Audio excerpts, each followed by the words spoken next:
is really, really cool, or cash and mail or some other types of some similar options. It speaks to the fact that people have let Monero simmer, settle. People have really become more accustomed to it, and I think that's really, really exciting. It's hard to get in a position where people listen to something and just understand that its community has made very good decisions over the last many years. So, we've had 9 years of some bad decisions and 9 years of some really good decisions, but I think overall people have seen Monero as a project that stands for something very important.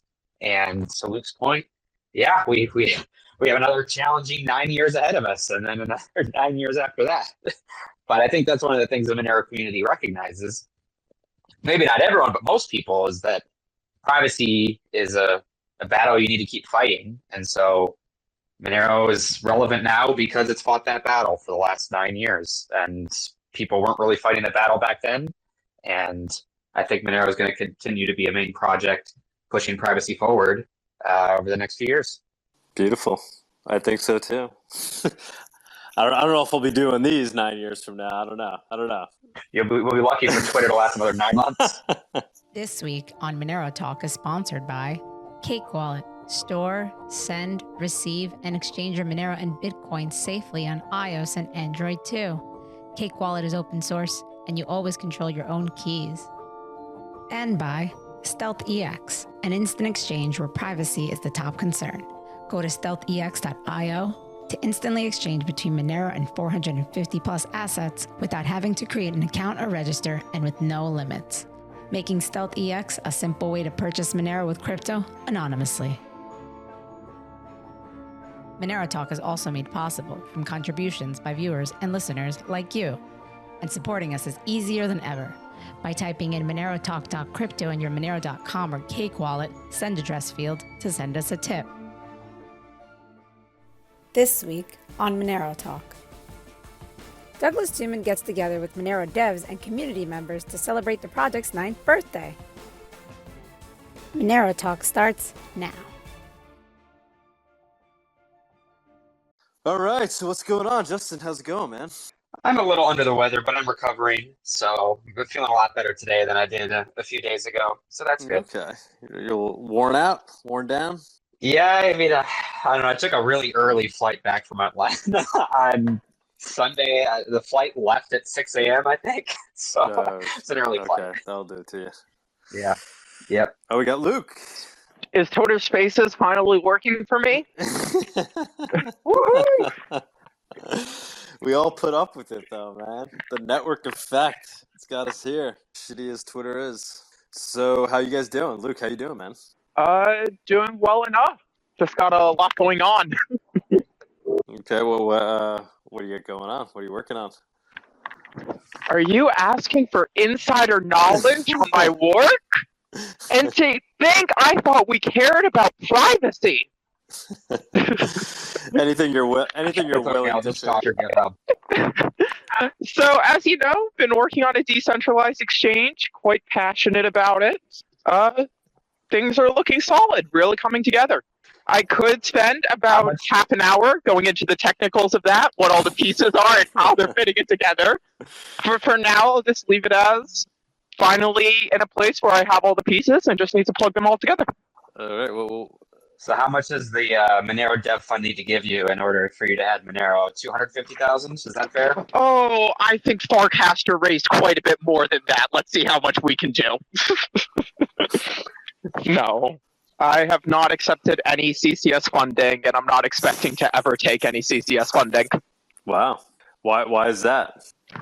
I might get lynched for saying this in a Monero space, but there's a trend that when a CCS happens, the Monero community feels like they own the project to some degree. And I'm not saying that's necessarily wrong. The Monero community, if they fund a project, obviously want to voice their opinions on the project and explain why they funded it and make sure the project is still something they consider worth funding.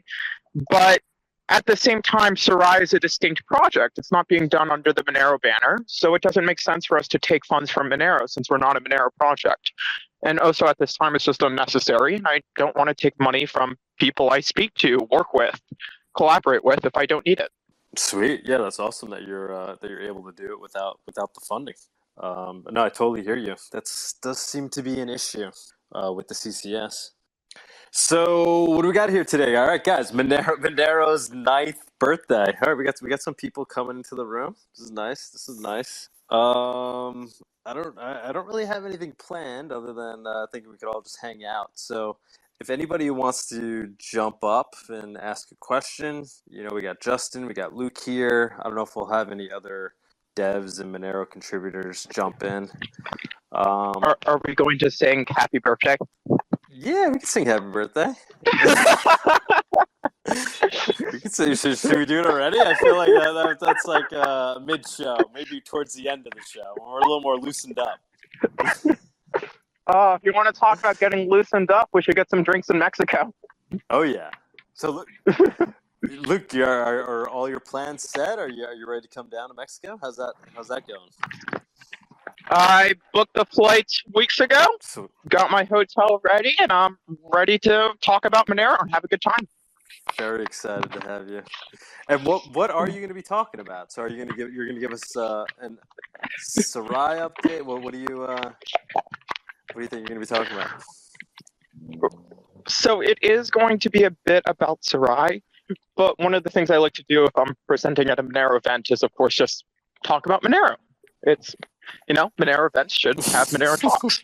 So one of the things I really want to do is not just talk about Sarai, yet talk about why Sarai wrote its own Monero library from scratch in Rust, and how client diversity can help improve Monero, and just giving developers more options and ways to integrate Monero, so on and so on, and the paths things like this open up. Fantastic. Yep. How long have you been working on Monero related stuff, Luke? I know we've talked quite a bit, but I don't know if I've ever asked you that question. Like, when did you first start contributing? I think technically back in 2018. Okay. Is when I first started working on code. I think it was right when the Bulletproof's hard fork went live. Oh wow. Okay. So, Monero's 9th birthday. How you feeling about the project overall? How you feeling about the code base? You've been around since 2018. It's been a few years. Monero's 9 years old. How you feeling about Monero? I only really got personally involved about a year or two ago. If you want to talk about Monero's history, we really have to look at Justin. Yeah, but it's you personally, what's your feel with Monero these days on a technical level? Where we've come from, where we're at, how you feeling about it? Luke, did I lose you? Oh, sorry, I didn't realize I was muted.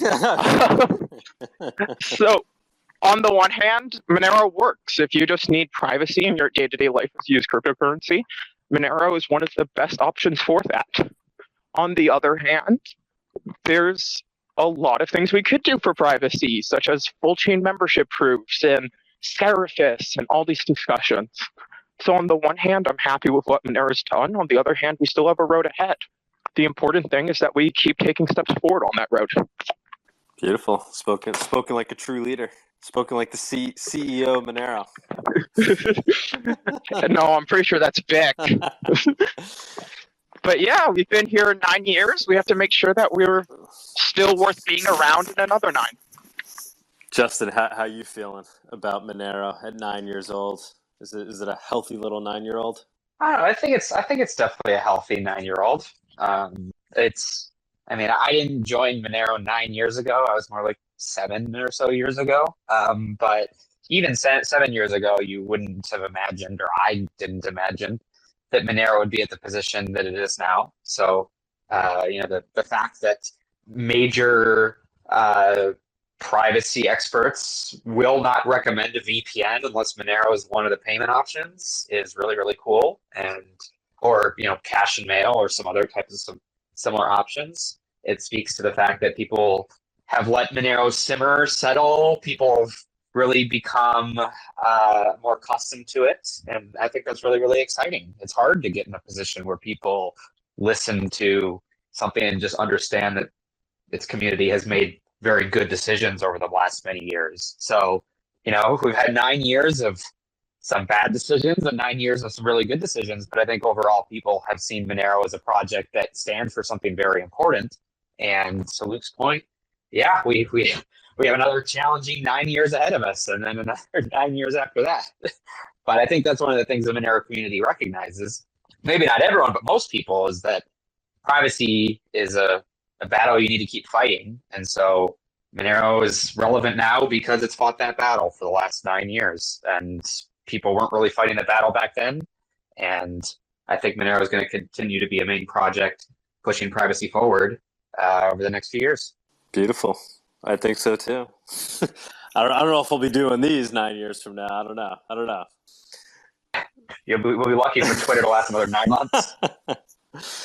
But I mean, honestly, consider that though, the fact that like we are making an actual joke, like not even tongue in cheek, but like, or maybe a little tongue in cheek, but mostly not tongue in cheek. The fact that Twitter will probably not last as long as Monero, right? That is like that is a wild people would probably bet on that. That is a wild thought. No one would have thought that in 2014. So, wait, you're saying brand new cryptocurrencies aren't stable? But I just put all my money into this new DeFi project, Justin. Where were you 10 minutes ago? Good disclaimer. This is not financial advice. But yeah. I just feel very misled, and I now feel like I have millions of dollars in illiquid Ethereum tokens. And Justin, will you please buy my bags? I am drowning. Thankfully, I'm not involved with that. Let me throw it out there. Anybody that wants to jump up and talk, where this is just a hangout session. Everybody could, come up, tell your Monero story or whatever it is you want to speak about with regards to Monero's birthday. Just request to speak. Everybody's welcome to jump up, obviously. Justin, why don't you give the audience a little insight into the early days and when you first got into Monero, what it was like, what it was like back then. How did you get started? What was your what were your early days like in Monero, working in Monero development? Okay, I mean, I actually kind of came in at a bit of a lull. So Monero started in 2014. It definitely started among the Bitcoin talk crowd, which it's still a forum, but it was especially important back then, early days, early forks of Bitcoin, early experimentation around Bitcoin and decentralized networks. And Monero grew off a general idea at the time by only a very small number of people that privacy should be better with a Bitcoin or Bitcoin-like implementation. And that led to some kind of silly ideas. And Monero was honestly a kind of silly idea as well, but it was less silly in many critical ways that got a few people interested initially. And it really helped draw the right original OG into Bitcoiners that cared about privacy and had the foresight for privacy back then. They were all drawn into Monero at that time. And that's how you got the Monero core team that was founded at that time. And their initial goals were basically, let's just salvage this project. To those who may not know, Monero started as a new blockchain, but it was started by someone who seemed to have very clear scamming intents. They planned to use Monero to scam people. And I'm sure that in theory they would disagree with that, but there were a lot of signs pointing to this person trying to scam others. And the community at the time stepped up and said, no, we're not allowing you to go this route. We're going to take the project a different way. And people decided to follow them in that other direction. And just to quickly clarify, Monero was a new blockchain launched from that second group of people, though. It's not like they forked the original blockchain. They just forked the code, right? No, I mean, they forked they really did fork the blockchain in a sense, because the Thankful for Today person started they made their own updates actually concurrently to the now Monero core team group. And they actually both released updates for a different blockchain for a short period of time. So yeah, it actually was kind of like a... Oh, interesting. I obviously knew about Bitcoin and the whole crypto note drama. I didn't realize that Monero was also kind of originally started by that same vein of people. Today I learned. Yeah, it was actually. So so I guess taking it an even further step back, The whole idea of ring signatures being incorporated in a blockchain and stealth addresses being incorporated in a blockchain, that was a novel idea, and that was introduced through this one now more or less defunct cryptocurrency called Bitcoin. And they were clearly scammers because they made it seem like the project had been around for so many years, but you had never heard of it before because it was just all on the dark web, and you're not cool enough to be on the dark web. So clearly you should believe these people. And all evidence pointed to them just faking the start date. And so people took Bitcoin and they code forked it with various projects, including Monero, which was initially called Monero.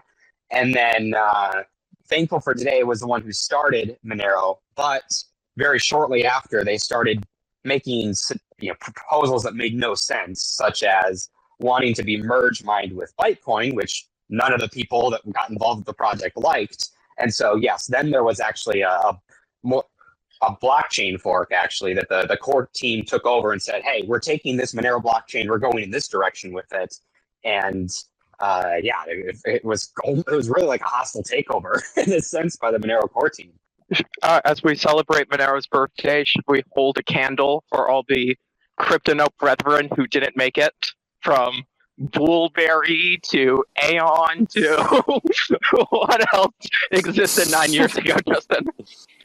That's a good point. If it's Diego on the CypherStack account, he might remember all of the stupid crypto forks, because there were actually dozens of these things, dozens and dozens. Yeah, I'm something of a Monero historian of sorts. Diego! Sorry, All I'm right. on this account. Diego, What's you going want on, man?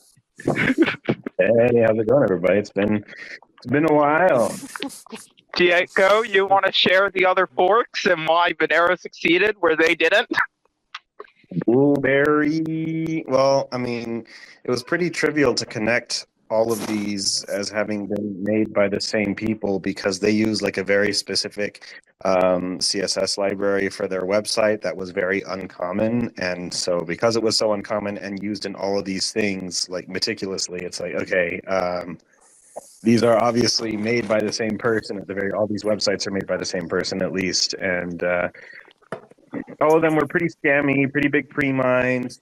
Some of them, the later ones, didn't have pre-mines and stuff, but I mean, really, it was a rush. Once people realized kind of Bitcoin was a scam, which didn't take very long, it was a big rush to see who could get out first. Kind of a good fork in terms of one that didn't have a huge pre-mine and stuff like that. And the Bitcoin people realized that too, so it's suspected that they were also behind Monero, and they were the ones to get that out first. And then when kind of as the healthy fork, right? Like, here's the first one to come out after Bitcoin, and it's the only healthy fork at the moment. And the others were kind of afterwards, but they were also all kind of by Bitcoin. Bitcoin was just basically like, well, if nobody likes Bitcoin, let's at least like put out 7 more forks or 8 more forks or whatever, and if we're behind all of them, at least one of them's going to catch on. And Monero caught on because it was kind of the first mover advantage of not being a scam, but then it turned out to be a scam anyway. But then the community was like, you know what, enough of this. The technology is actually pretty good. We're just going to take it for ourselves. So after they did that Bitcoin was kind of like pushed into a corner where they really had to start pushing on these alternative crypto note coins pretty hardcore, because man, they really didn't want to lose their investment of all the coding they did and all the research work they did, which forever grateful to the scammers for doing actually legit research. Great, good on them. They just didn't want to lose their investment, man. They wanted to, have a pre-mined coin that shot up in value because of actually good technology and make all the money from it. But I don't think they did particularly. I mean, I'm not going to say they didn't make out well, because obviously if they had some Monero, like Monero's done pretty good. Some of those other forks did okay for a certain amount of time, because crypto note was all the rage for a couple of weeks, I guess. But they definitely didn't make out like bandits like they wanted to. So who knows where they are. Wherever you guys are out there in the world somewhere, I'm sorry you didn't get as rich as you wanted, but thanks for the technology. And it actually ended up being rather mediocre technology. We had to tweak it a lot. We had to add on to it a lot. Things like bulletproofs. The code was also pretty mediocre. Ring CT scheme. This whole, private amounts. Right. Yeah. The code base we inherited was pretty mediocre also. It was just kind of, mediocre all around. Pretty unfortunate. It would have been cool, scammers, if you had done like excellent work all around, but we'll take what we can get, I guess. But the interesting thing about, the way Monero started is that it actually has one of the only, I guess, founder developers with a somewhat similar story to Satoshi. I mean, obviously, it's not like Satoshi Nakamoto, who did this for supposedly, we don't know, good reasons, good intentions, and disappeared. And, the Bitcoin people are always coming around saying, well, Bitcoin is super special, and it was the first one, and it's impossible to replicate. It's impossible to replicate kind of Bitcoin's start, which is one of the things that makes it so special, they say. It's impossible to replicate because now there's too much money involved. Anyone who makes it is gonna try to mine it. It's too known in the public eye. It's impossible to replicate the start that Bitcoin had. And to an extent, that's true. But Monero, we didn't replicate it one-to-one. We also ended up with a project that fell into the hands of a community as a result of, in this particular case, not the creator leaving voluntarily, but being ousted, which kind of left us without a quote-unquote Monero Jesus, similar to Satoshi leaving, left Bitcoin without a Bitcoin Jesus. And some people became prominent figureheads for a period of time, obviously Taco Time and Smooth at the very beginning, Fluffy Pony, kind of for a good period of time, myself in the 2017 to 2019 years. And really, thankfully, actually, things have moved away from that, I would say, altogether, as we have become more and more decentralized. I was the last one to wear the crown, I would say. But we've kind of moved past that, which is the goal, right? We've moved past the need for figureheads, and we've now really kind of come into a place where there is a lot of independent work groups, people doing their own thing, and building the Monero ecosystem as they see fit in a way that has largely been not coordinated, but at least at building each other up, and things getting accomplished in a pretty cool way. So in my absence, I haven't been completely absent. I've been keeping an eye on things and just really enjoying watching Monero growing into its own and becoming something that has moved beyond the need for figureheads and has become closer to its realized vision of actually being decentralized, not just from a protocol perspective, but kind of from a community and leadership perspective. And that's I think that's one of the big things to celebrate here on Monero's 9th birthday, is that Monero is constantly taking steps forward, not just in the protocol, not just in the tech that we're adding, but even in like these things like community decentralization as well. If we look at where we were 5 years ago, 3 years ago, Monero really has come a long way in terms of decentralization of social things. And that is something to be celebrated. Super, super cool. There's still some pain points. There's still some pressure points, but believe me, there were way, way more back then. So not perfect, but pretty cool. Just to hop in with a bit of a personal tangent.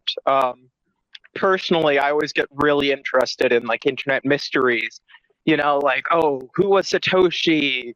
What was that whole Cicada 3301 puzzle? What really happened the night of whatever? It's something that interests me. So the CryptoNote story kind of falls in, and it's obvious we have most of the pieces. We know that the initial publications were backdated and forged. We know that, no, there's no evidence it was actually used on the darknet for 3 years, so on and so on. So it's not something I'm dying over, but at the same time, I am a bit frustrated because Crypto Zoidberg, I believe is his handle, they're still around. They could give us all the answers if they wanted to. They're even going to be at Monerotopia, but they have yet to release the tell-all. He's not the only one. I've actually spoken on and off with another person who was one of the original Bitcoiners that's still around. At this point in time, I don't think I'd be willing to reveal who they are, but I'm not the only one who knows them. Will he be at Monerotopia, or she? I can invite, but I doubt they would be willing. I think my main question is simply this whole Vance Saberhagen character. was there actually like one person who put forth the ideas and theories and was the head of the secret Bitcoin project, or is it just a group of developers? Most of them stayed anonymous. A few got greedy and made it into a scam, and the rest just continue trying to live their lives. Like, I just want to know, like, what was the group who built it? From the people that I have, from the people I've talked to, it seems more like the latter, but it wasn't really a case of a couple of people got greedy. It's kind of the dollar signs went off in everyone's eyes pretty simultaneously, and things developed from there. That said, I don't know everything. The accounts that I have received may not be, 100% Sure. or whatever. But And- I have spoken with some of these people, and they all but said that what Monero suspects to be true is basically 95% true. And obviously, one of the things I said is Zoidberg is going to be at Monerotopia. I don't mean to slander him based on any involvement in crypto note Bitcoin, because Zoidberg's worked on their own project for years. They're doing what they think is best with the crypto note code base. I'm actually not sure if they're more crypto note or Monero.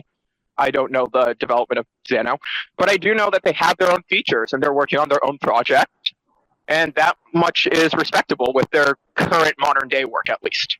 So I don't really mean to like call anyone out for harassment. Just note, like, I am very curious, and some of these people are still around. Yeah, I was trying to get Andre to join today, but he said he'll save the CryptoNote stories for Monerotopia. If people are willing to talk about CryptoNote at Monerotopia, I will keep buying them drinks as long as they have new parts of the story to tell. Andre is going to be your man to talk to. When I did interview Andre the first time, he really kind of talked about Nicholas Van Saberhagen as though he were, just like one guy that he was working with. And he made it sound like he's somebody that he still communicates with today. Diego, what's your comment on that? So one of the things that they were the most tight-lipped about was Nicholas van Saberhagen, so I wouldn't be able to add anything further into that. So mysterious. So who from the early days, so like you mentioned Taco Time, who was the original core team that forked Monero away from BitMonero? There was the primary developer for the first while was Taco Time, and Smooth, I guess, did a fair amount of work also. David Latpe was part of the original core team. He is sadly no longer with us. And Fluffy Pony was also part of the original core team. He was not the code base maintainer, but he was present. He was there. And there was like, who's on the core team now? Off was part of the original core team, and Othi, who I don't know how you say it. And there was one more. I think there was still 7. There might have been 6. I don't recall off the top of my head. It's there's been a little bit of fog in recent times. But yeah, that was largely it. Arctic Mine was a new addition. And so was Luigi. He was a new addition. How about Binary? I think he might have been. Yeah, he is one of the newest actually. He replaced Taco Time when he stepped down in 20. But Binary Fate was there for a long time, just not as part of the core team. Yeah, he joined the core team in like 2018 or so, which is recent by core team standards. I didn't realize that. So what do we know of, like, what is Taco Time doing now? Is he still developing things? No, the very last comment that I see that he gave, because he had a Reddit, was around the time of the Fluffy Pony scandal that happened as a result of the Monero Enterprise Alliance. But he wasn't like super active until that point. Like, he was already like extremely intermittent in his Monero activity. And I do know that he was doing some work for Decred. either around that time or about a year before that time or what have you. But I haven't heard anything since, and I don't think he's been active on his Taco Time pseudonym for kind of since that point. So we don't know. We don't know. Moved on to bigger and better things. Interesting. And then how about Smooth? Smooth works on other projects, right? To this day. Smooth. So, I mean, I can only speak of my time with Core. Whenever I would bring things to Core Team and discuss things, Smooth wouldn't weigh in often, but he would weigh in on some of the more important things. So, at least up until my departure, he was still around. I don't know what he was doing. I don't think he was involved in many other projects. I think if I had to take a guess, and Smooth, if you listen to this in any way, shape, or form, I'm sorry if I get this wrong, if I had to take a guess, I would say, he had kind of taken a step back from a lot of things crypto, or at the very least done things under a different name, or, behind the scenes or what have you. And, really just did things intermittently with Core in the background. Monero has a way of sucking a lot out of you, not on purpose, but because it is a very passionate community and ideologically driven space, and like you need to have a lot of energy to deal with the people in the community, and a lot of energy to keep up the passion, and a lot of energy to deal with the FUD and all this stuff. If And a single person brings up TX Extra tonight, I'm leaving. Just to give an example of what Diego's talking about. It gets to the point where I'm not surprised that the majority of previous Core and a lot of current Core have really taken a step back, especially from the limelight, and do things mostly in the background. And that is also to Monero's benefit from a community decentralization perspective, in my opinion. But you do still have people like your Justins who are going strong for many, many years. Greatly respect them for that.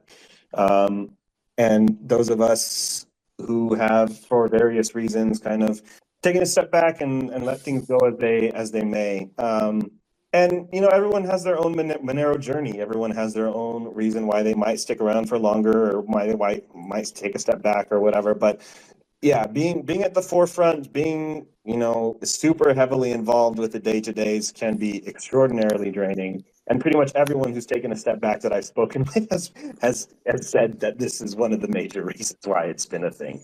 So those of you who are going, keep going. I'm very happy. Very cool. It is exhausting. So yeah. Oh, sorry. Go ahead, Doug. No, go ahead, Luke. Go ahead. I was going to ask, are we going to go around saying what got each of us into Monero? What dragged us in? Yeah, go for it. You first. Oh, me first.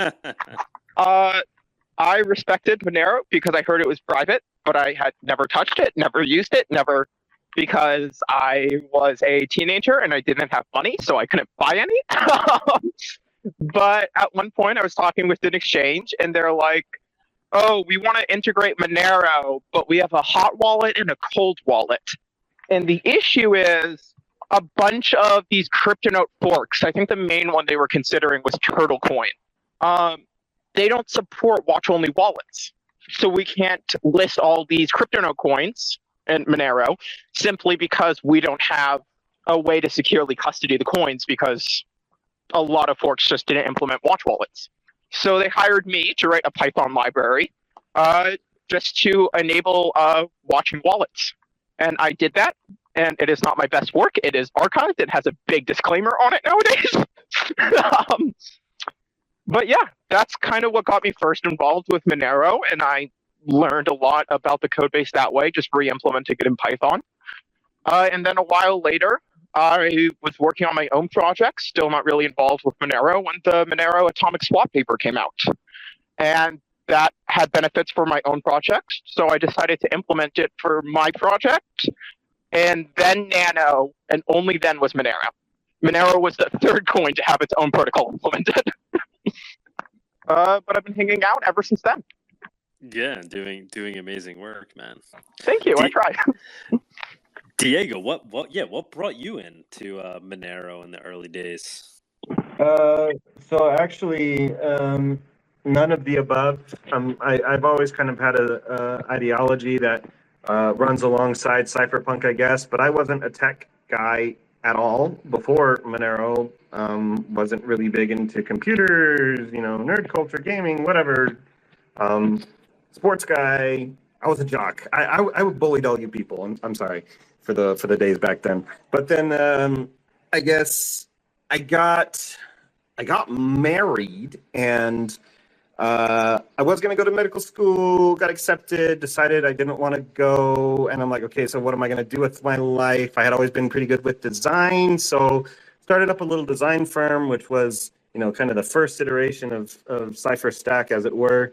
And I had heard about cryptocurrency about a year prior to that point, and I had even clicked through a few of the websites. And design is a super saturated field, and I'm like, you need a niche, because if you just try to appeal to everyone, like it's super saturated. I was like, oh yeah, open source has like really sucky design, and like I remembered one cryptocurrency in particular had the worst design I've ever seen, and I started clicking through the websites again, and I found it was unmistakable. It was Monero. And so I came around like, hey guys, I can make you a new website. So I really just came around kind of peddling some wares, and the people were like, yeah, that sounds okay. Why don't you read up on what we're all about so you can, make us something good, something that aligns with our ideals, et cetera, et cetera. So I started reading up, very confused because, as you know, blockchain is a very difficult subject. You have to understand, how does the internet work? How does game theory work? How does math work? How does cryptography work? I didn't know any of this. I didn't know tech anything. I don't say this to brag. In fact, I say this like, if you're listening now and you're like, well, I'm not super tech savvy, and I like Monero, it sounds cool, I want to be private, but like I don't have the expertise, I didn't grow up around tech or whatever. I didn't know any of this stuff, guys. And I just learned and read and watched videos and read. And the first articles I would read, I understood 10%, right? But then I read the next article and the next article and the next article. And when I came back to the first article, then I understood 30%. And I just did that again and again and again until I just had learned a bunch of stuff and now know what I'm talking about. So the more I read, the more I learned, the more I liked what I was reading. Like I said, I've always had kind of ideologies that lean in this direction. And I was now just kind of able to put a label that I didn't know existed on that, the cypherpunk label. I'm like, oh, well, I guess I'm a cypherpunk. That's cool. And I did end up redoing the website. To this day, the getmonero.org website is my design. Not all of the content there is mine anymore because, it's changed over the years and whatever. But the look and feel and all that stuff is mine from way back when. And I decided to stick around, and I started contributing and doing things. And so I'm actually an interesting case in that I found Monero before I found Bitcoin. I didn't come to Monero through Bitcoin. I came because Monero had the worst website. And stuck around, contributed for the next several years. And, I was excited. I was excited to find a group of people that, valued privacy and wanted to make a difference in the world in a way that was very unconventional, nonviolent, but had the potential to change a lot of lives in a lot of places. So got involved as much as I could. And that's my Monero story. Hey, Diego, I know another quality cryptocurrency with a really bad website. If you want to come hang out. Let me know. Tell me. It sounds like you're suggesting that Monero make its website worse to attract more talent. Sorry, I have to step out for 2 seconds. Baby things. It's nice to have Diego back. I haven't heard from him in a long time. Diego was a jock. That's news to me.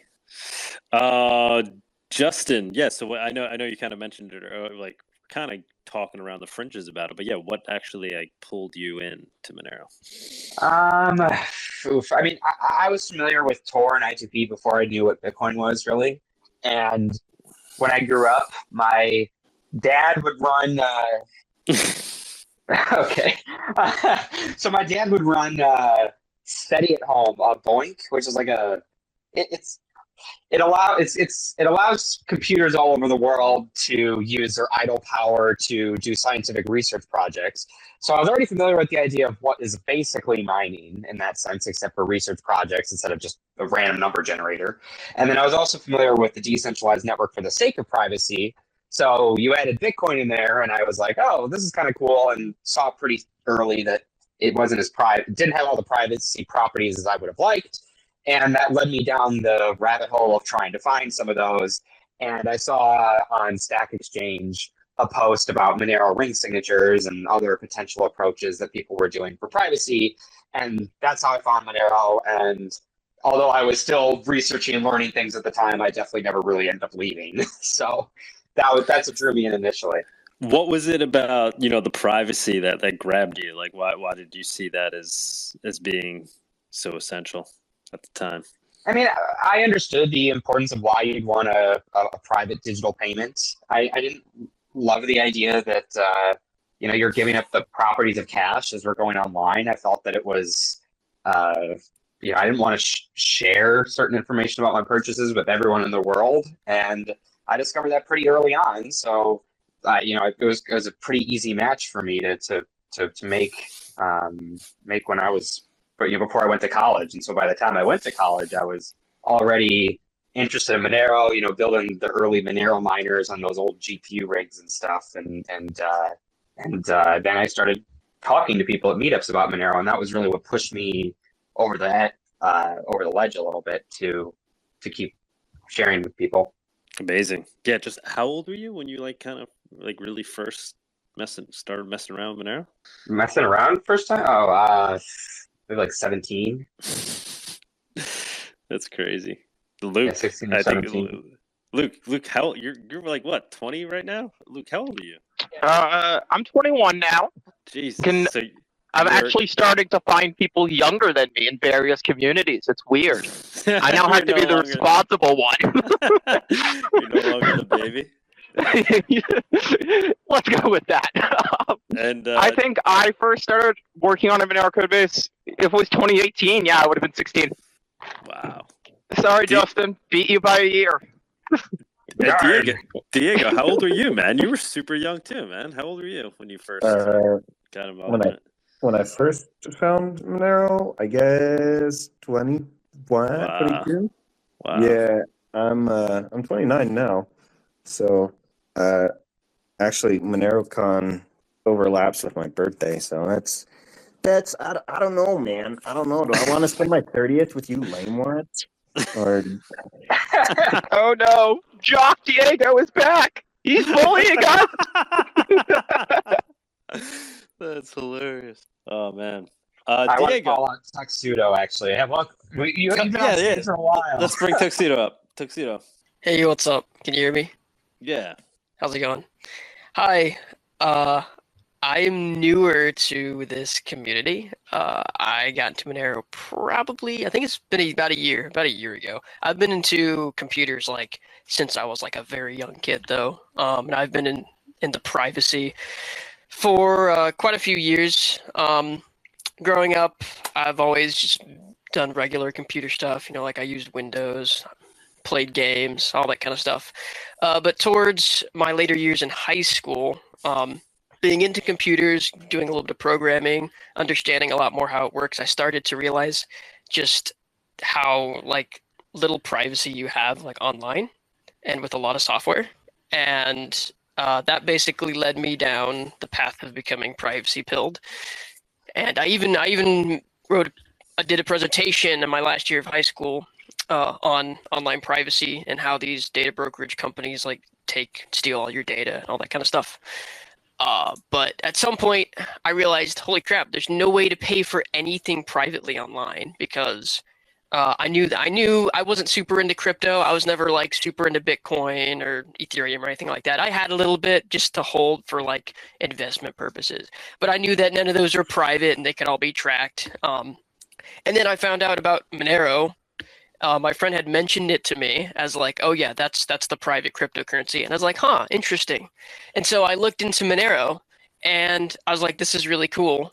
The ability to just completely anonymously buy anything online before you had to use either a credit, debit card, or like a very traceable currency that you would probably get from a centralized exchange like Bitcoin or Litecoin. So that was really cool. And I went down the extreme path of trying to get Monero as anonymously as possible. So I used Bitcoin ATMs, which have like scam fees, like insanely high scam fees. And a lot of those Bitcoin ATMs even have KYC, so like you need a phone number. So I even went on my way to buy an anonymous phone with phone number with cash, which is great and kind of a waste of money.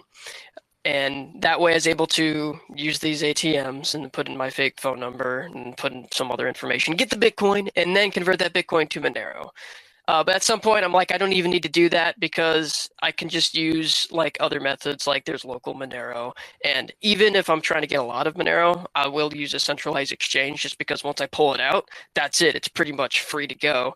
There's no way they can really trace it but beyond that unless I decide to put it back in. So yeah, I like Monero. I use it a lot. I'm surprised myself by how much I use it. I use it for my VPN, my phone service. I bought coffee with Monero. I've bought food with Monero online.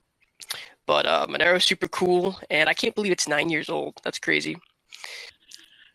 But yeah, the Monero community is definitely one of the cooler communities I've seen. Where it's just like super passionate about the technology and about like what it's doing to disrupt the centralized systems that we have in place. Whereas most other communities I've briefly looked at seem to a lot care more about just like money and line go up and price and stuff. Whereas with Monero, it's just a huge development community and a huge passion for privacy and the right to transact however you want. Beautiful, man. And I should say, Tuxedo will be at Monerotopia. He's going to be helping out with the workshops and yes, helping us a lot behind the scenes as well. Thanks for that, man. You've been amazing. Happy to help. Doug, you're gonna chime in with your story now that everyone else has told theirs. Yeah, I mean, everybody's heard my story a million times, but for me, like what really pulled me in to crypto really was this idea of being able to essentially disrupt the state, right? Take away power from the state, reduce the power of the state.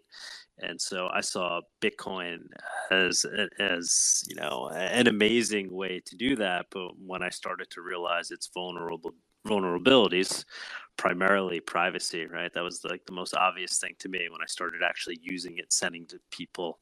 I instantly saw that as what I saw as a flaw, right? So if this thing was going to be something that governments wouldn't be able to corrupt, I was concerned that if they can track and trace transactions, that ultimately they'd be able to wield control over it. So I was on the search for something like Monero, and I was looking at Monero at the time. Actually, I was looking at Zcash, right? Early on, before they even launched. I was excited about the fact that Zcash was going to be launched. And it was really Monero that just pulled me in after, researching it, and been obviously quote unquote Monero maxi ever since. And I have yet to see another crypto that is as compelling for me for this use case of preserving liberty in the digital age. And yeah, that's my story. I see we got Vic. We got Vic in the house. Vic, come on up. Julian, what's going on, man? Hi. Yeah, I'm pretty new, I would say, to this community in the sense. I've been following Monero now for actually a bit longer, but I got more into it I would say 2 years ago. And yeah, I would probably say I'm probably the most normie inside this group, I guess.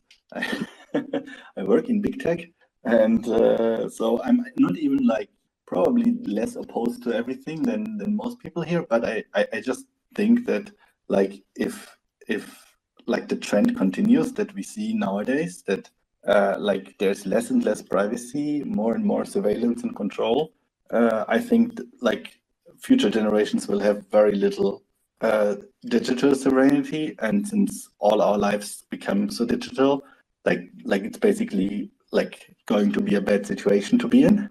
And so I think Monero is the best way to defend this, like in the value transfer space.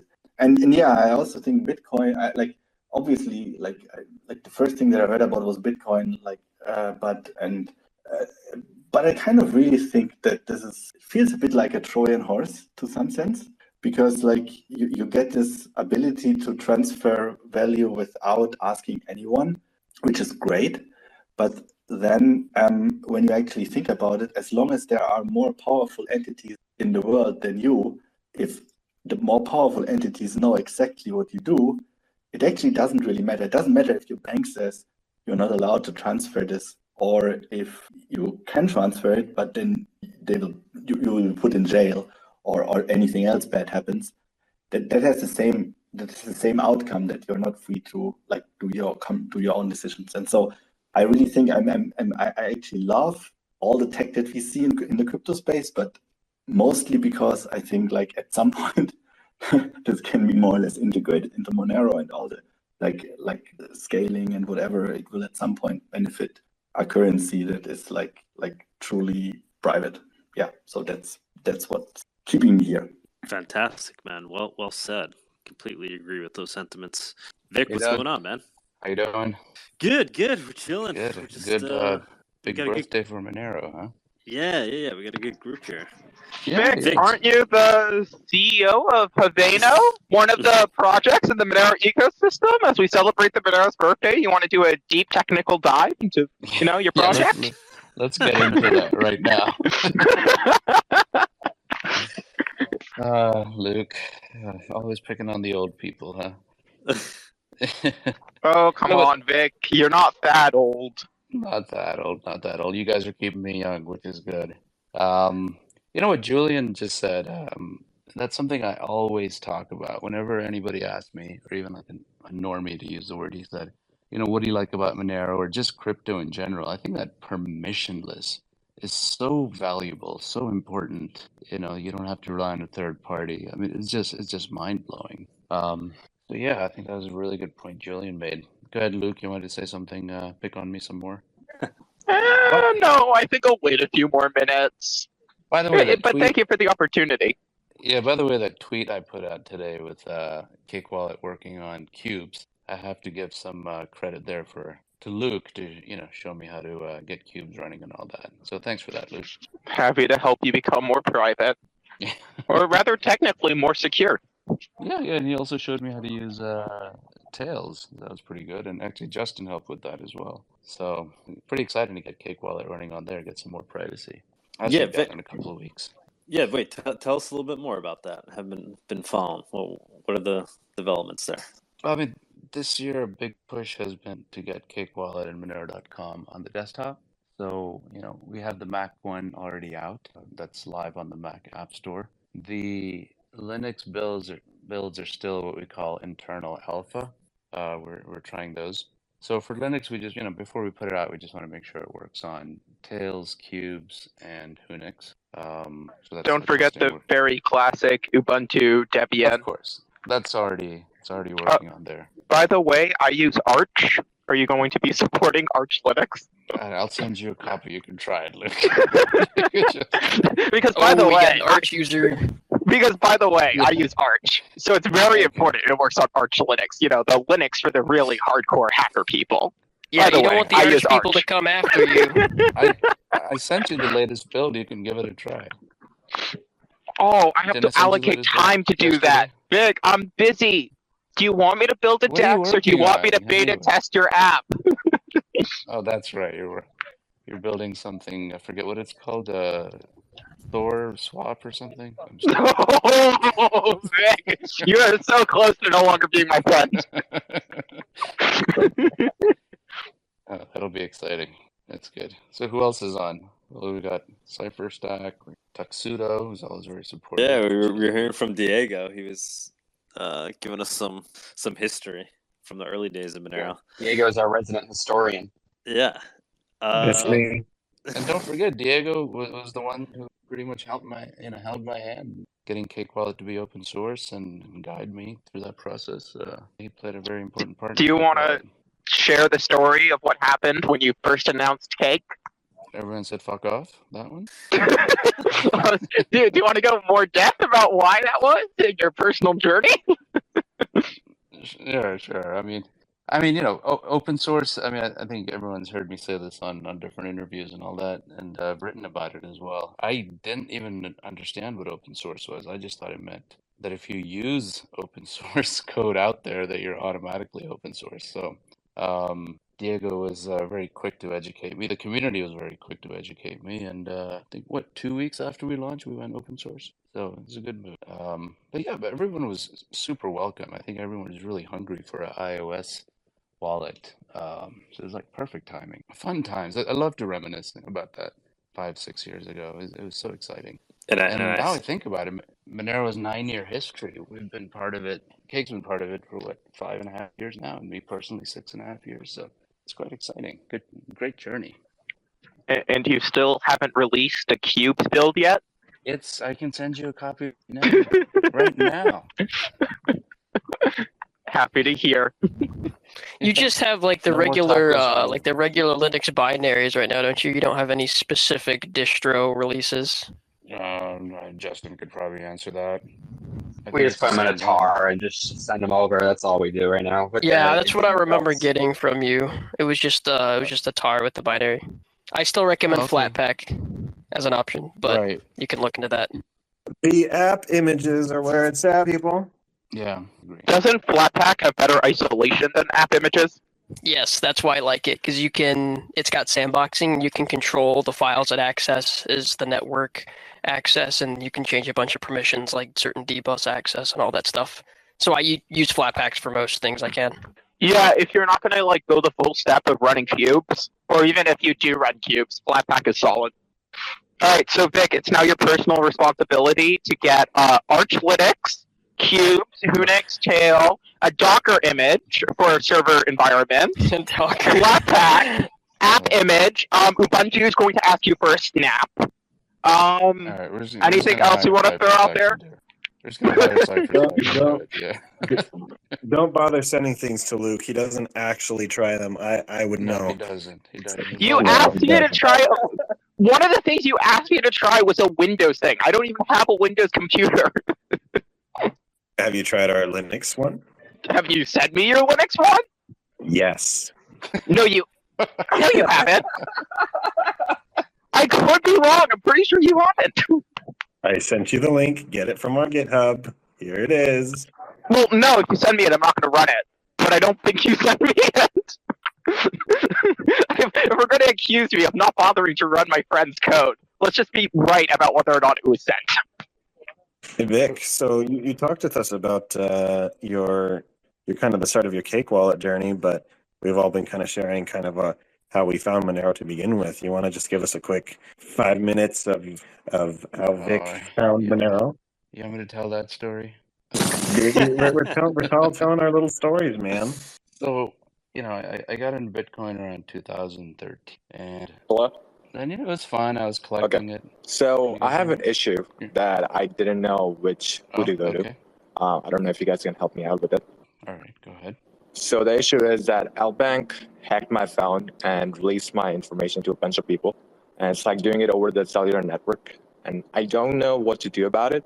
Not exactly. I don't know what you guys can do about it, but you guys were live right now, and it just happened. I just realized that it was happening today when they hacked my phone and I inputted an image, and then I withdrew my funds, and then they again hacked my phone, and they were asking for my phone was asking me to turn on my GPS location, and then of course I said no because I always have it off. So yeah, I don't know what to do about it, and I don't know how long they've been doing that.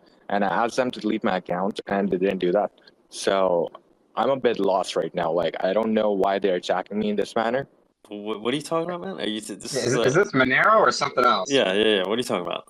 Yeah, this is something else. Monero related? I apologize. This is not about Monero. I was just really confused. So yeah. I don't think nobody's going to have an answer for you, man. If you feel like somebody is is Yeah, I can give the general advice. You gotta go to your, Cake has really, really good customer service, but I don't know if I can just solve anybody's problem. 24/7. Vic, are you 24/7. go to able your to local solve this authorities, man. problem? it's not that much of a big deal, but I'm like, I'm confused if I should contact the authorities or not, and like, I don't know if the crypto communities get. We don't know what you're saying. Okay. Just There's the reset your general format your advice. phone. Well, there's the general advice. If you think your phone's been hacked, the simplest thing is just to get a different phone entirely, though that costs a few $100s. If you're getting a new phone, Graphene OS is great. But yeah, we're sorry, but we can't exactly help you fix a compromised phone. Reformat it is your best bet. I removed him. I booted him. Sorry about that. So Vic, anyway, 2013. By the way, don't take advice from Luke. One time I said to him, but I've already gone to the Tails website and downloaded it, so somebody knows I'm using Tails. And he's like, you need to burn your computer. You need to move. You need to get a different ISP. I never said that. I never said get a different ISP. I probably said if you're going to download Tails, do it over Tor. And that if you hadn't used Tor, it was too late. I never said get a different ISP. I was just honest with you that, yeah, you were tagged. They're coming for you now, man. Exactly. I'm done. Well, so that goes with my story, right? So, I got into Bitcoin in 2013 and, it was fun collecting it. I was on Coinbase or whatever and just buying Bitcoin. And I was like, I got to use this somehow, So I got on one of the dark net markets to buy antibiotics. I don't, let me try buying something with Bitcoin. Wink. No, it's honestly antibiotics. My wife's right here. It was actually for Sonali. And I went to my Coinbase account like an idiot because I didn't know anything. And I think this must have been like 16 or late 16 or early 17. And I sent the Bitcoin to this seller on Alphabay. And I kid you not, within like 5-10 minutes, I got an email from Coinbase saying your account has been deactivated or suspended, whatever term they used. And please, you've violated term, blah, blah, blah, this illicit activity. And said, we're shutting down your account and move your coins off immediately. So I was like, what the hell? How did this happen? I'm glad I got that early rude awakening of how traceable Bitcoin is. I was like, how the hell did they know where I'm sending? Are they like collecting every address? Any darknet market sellers? So I guess they were. So I was like, what the hell? What's going on here? But at the same time, I saw on Alphabay there's this other coin, and it was called Monero. And I was like, what the hell is this coin? Why Monero? Why not Ethereum or Litecoin? Or there's so many other more popular coins back then. Then I just started researching, what is this about? And learned about fungibility and privacy. And I found these PowerPoint type slides on the internet back in, I guess, 17, maybe late 16. And a lot of information on how Monero works is really helpful. And all those slides were written by a guy named Justin Ehrenhofer. He's a freshman in college, maybe? Right, Justin? Yeah, freshman or sophomore. Freshman or sophomore, yeah. And it said Justin Ehrenhofer, University of Minnesota. I thought, wow, it must be PhD, post-grad guy with a beard and a pipe writing all these papers. Tweed jacket. Tweed jacket. Prepared to have patches on the elbows. Right. Bikes to classes, that type of guy. But yeah, then I just went deep dive and I was like, it's incredible. Became a big fan, and then 17 started writing Cake Wallet. Well, I didn't start writing it, but started working on the project for Cake Wallet. Vic, how old was Justin when the two of you met? I think he was like 4 or 5.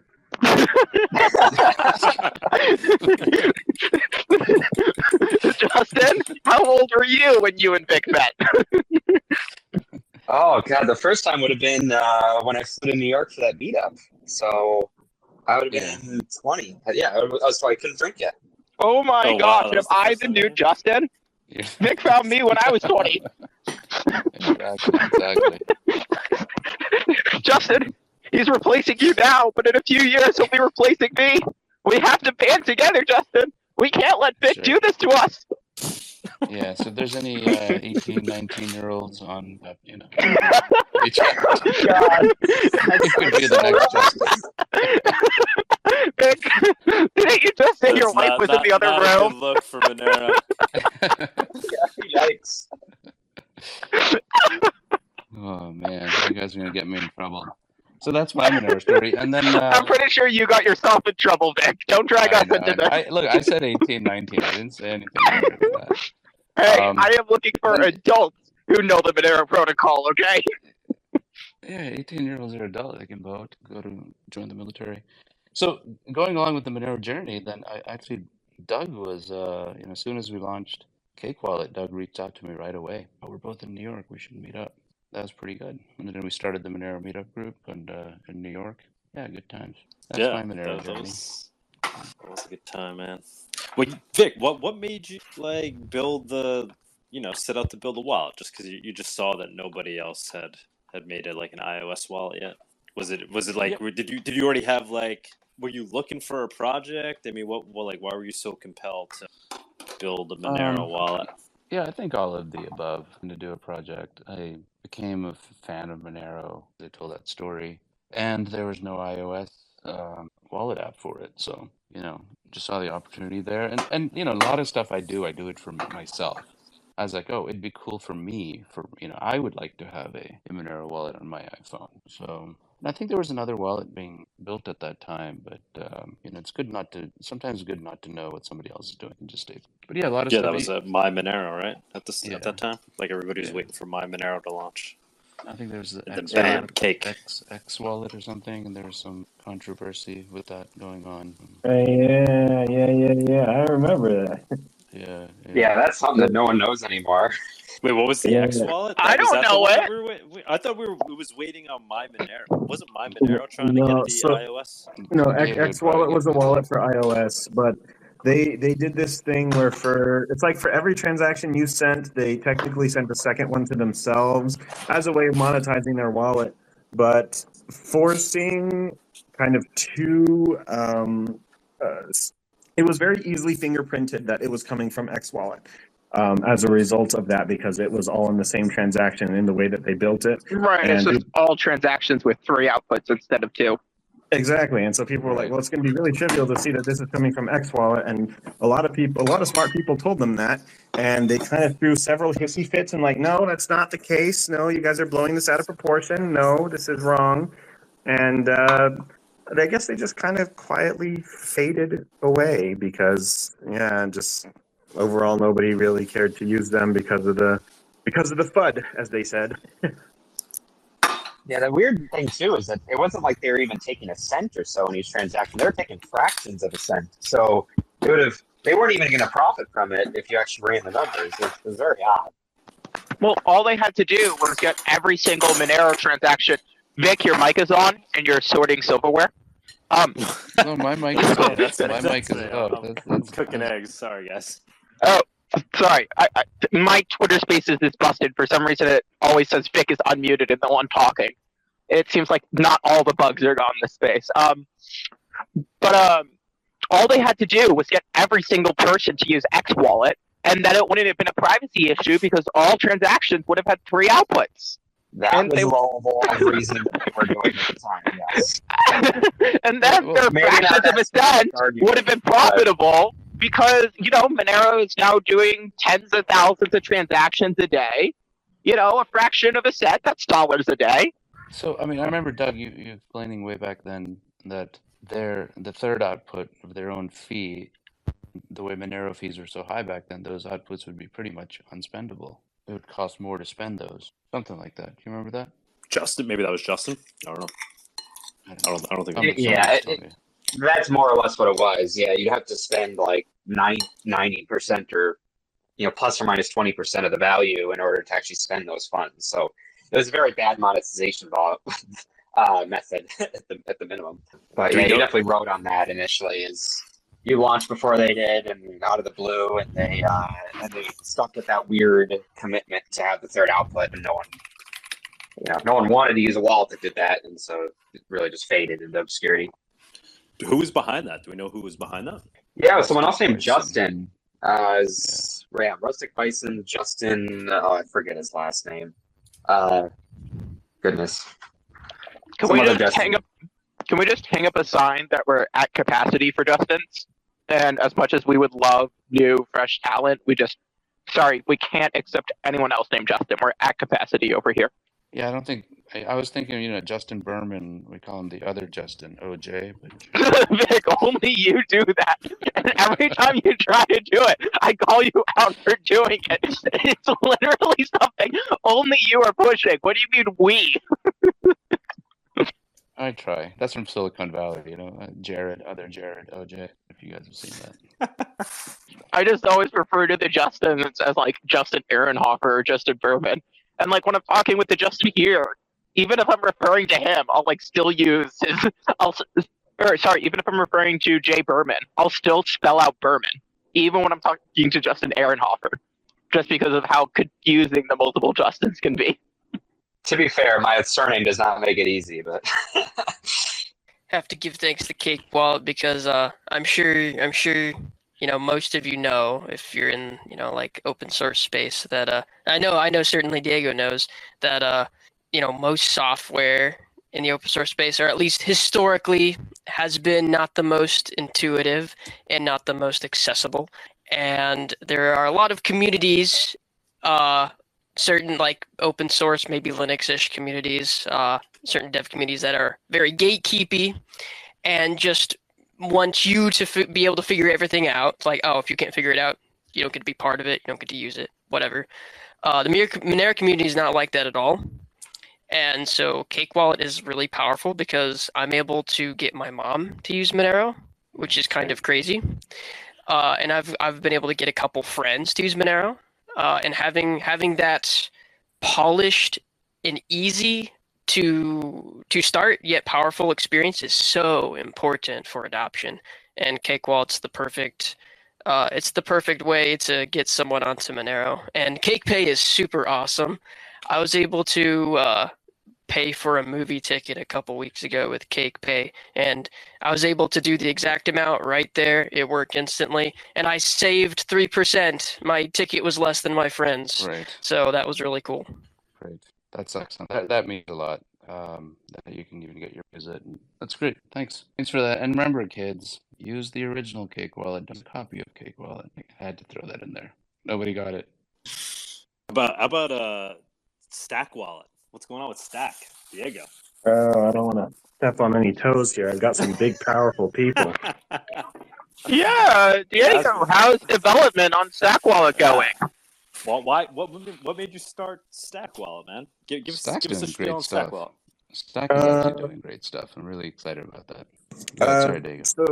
No. I started Stack because I love Vic. I love Justin. I just was never 100% satisfied with Cake's UI.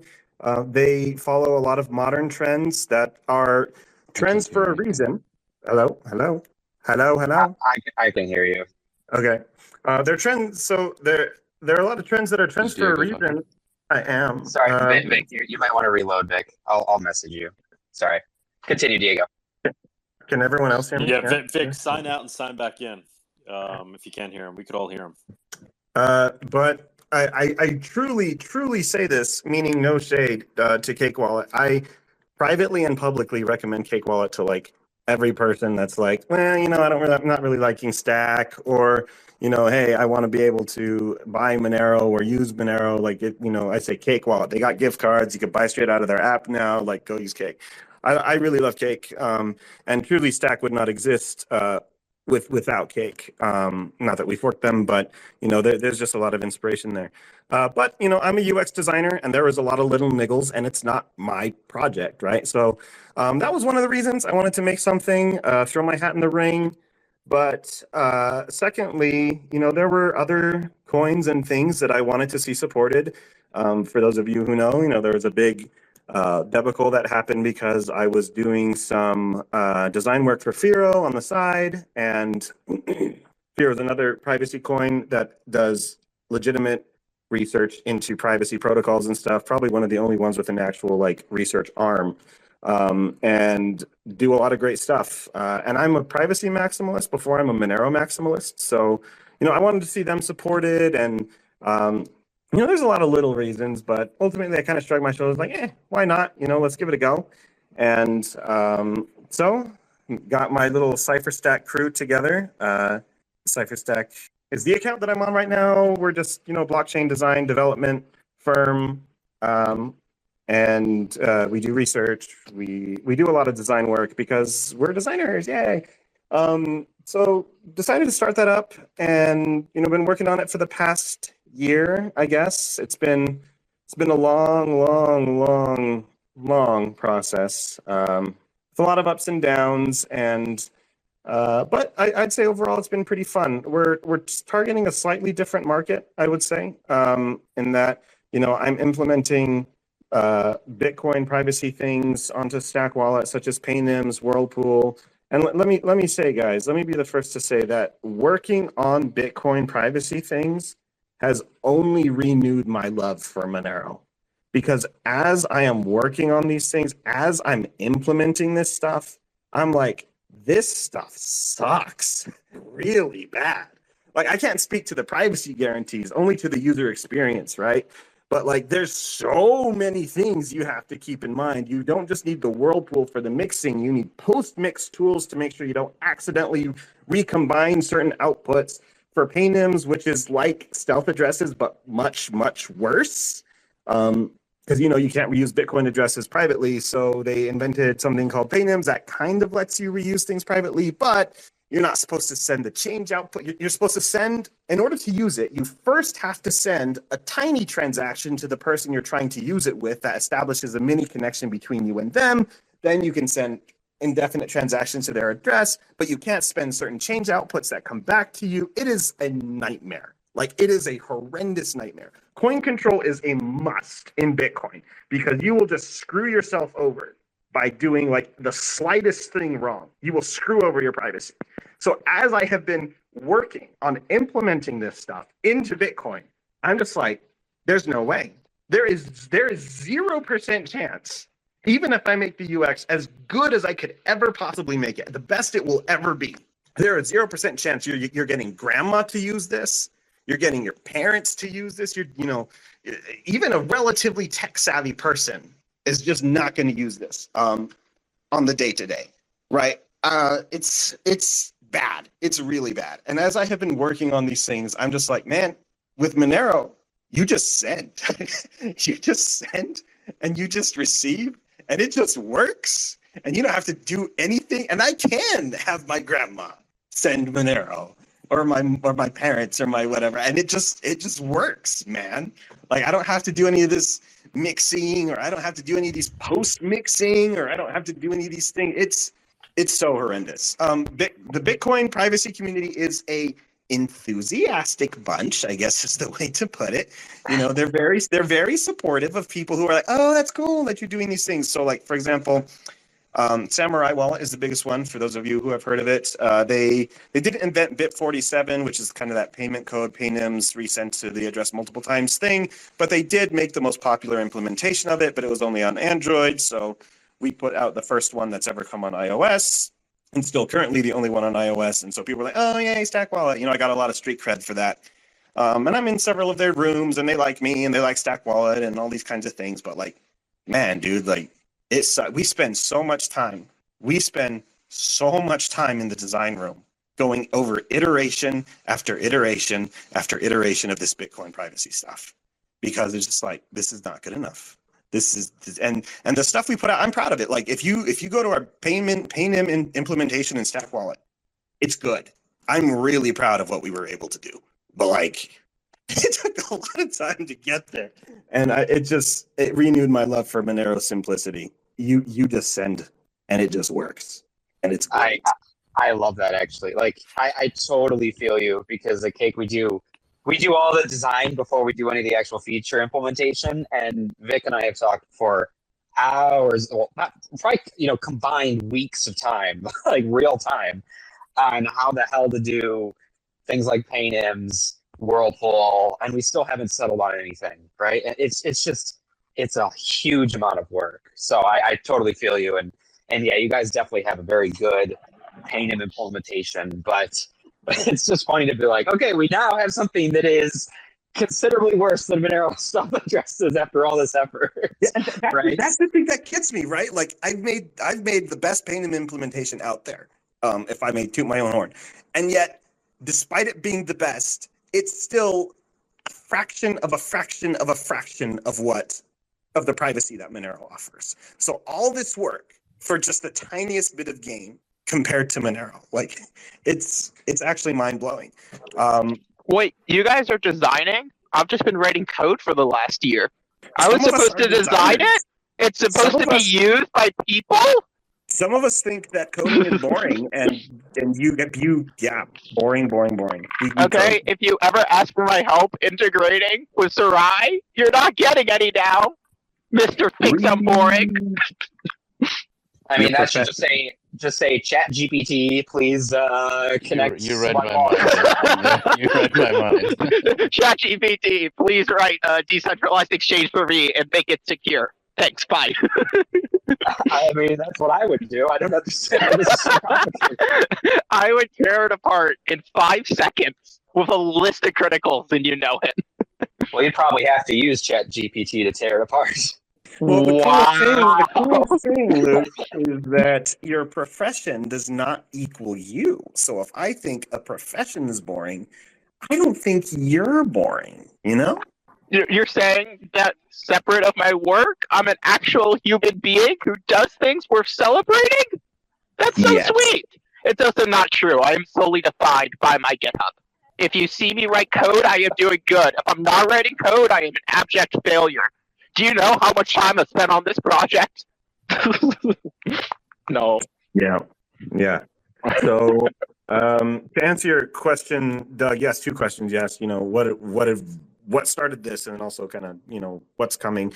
We're doing a lot of Bitcoin stuff because we are waiting for a certain person in this room who is a stellar human being, love him to death, great at everything he touches, to finish up a certain Rust library for Monero. For their decentralized exchange, some kid or other. He does some good work, I guess. And because we want to switch over to Rust Monero, so until that point, we're putting most Monero work on hold because I don't want to do it twice. Do it now and then have to redo it when we switch over to the Rust code. So doing a lot of Bitcoin stuff in the meantime. Bitcoin privacy. We're putting Tor into the wallet here pretty soon. We're putting. We're building towards Whirlpool because people like that for some reason, and we just added Ethereum. That's probably not a big. I'm not a big Ethereum guy. I've got a lot of issues with the idea of a world computer that doesn't have good oracles. But that aside, a lot of people like Ethereum. So we just added Ethereum. That you can't interact with Web3. There's no NFTs. You could just send and receive Ethereum as well as send and receive ERC20 tokens. So that just happened like last week. That's pretty cool. That was like a month and a half in the making, and also difficult from slightly more difficult from a UX perspective. So unfortunately for you Monero people, some Monero things are on hold, but I do have huge plans for Monero once we do switch over. And when we do switch over, that's kind of floodgates are going to open, and we're going to really pour a lot of things into Monero because I want to give it the love that it deserves. And for those of you WoWnero people, as you know, WoWnero just forked on April 1st, and we got it working. Yay! So, Hey David, you think you'll be able to pull off Whirlpool on iOS? In terms of whether they'll allow it, or in terms of what in particular? I mean, The answer is yes. Is it possible? Okay. The answer to all of the questions is yes. Apple is quite a hostile environment when it comes to privacy or anything that they think might be dangerous or anything that they think might hurt their users or cost them money, right? So I do think we'll be able to get it on there. I was kind of concerned with Paynims also for similar reasons, but went through mostly without a problem. I guess they stop us for really stupid reasons. They're like, you need a way to delete your account. I'm like, they don't have an account. What are you talking about? We don't have accounts. They're like, no. So you need a way to delete the account. So we added a delete account button for iOS only. That there's no account on our servers to delete, but it wipes the data from your phone, I guess. And we put a scathing message like, Apple makes us do this. We don't have an account. So yeah, this is what it does. Click this if you want. But yeah, no, you're right. Apple is is pretty hostile to things like this. So there is a bit of concern there, whether or not they would let that go through. But we are masters at getting those things through. I don't know if you know this, Vic, but you're technically not supposed to have any third-party swap exchanges on there either. We got denied for that, and we had to take them out. Ha ha! I'm in danger. You guys got either grandfathered in, or because you're not a new app and they don't do like a super in-depth tap through of everything. I mean, I don't see how, because it's kind of front and center, and I'm not going to freaking report you guys, but you know, this is something in their rules now. They're like, if you have a swap exchange, you need to be the swap exchange. So only Change now, according to iOS rules, can put out an iOS Change Now app. Anyone who integrates them are technically breaking the rules. And, you know, it really depends on your reviewer at the time, whether or not they see something, whether or not they care. So, you know, just a heads up, they may pop you at any time for that. Hopefully not. I'm crossing my fingers and praying that never happens to you guys. But yeah, it's kind of the way that it goes. Well, I knew Apple app submissions were bad, but not quite that bad. It's bad, man. Can't you just white label it?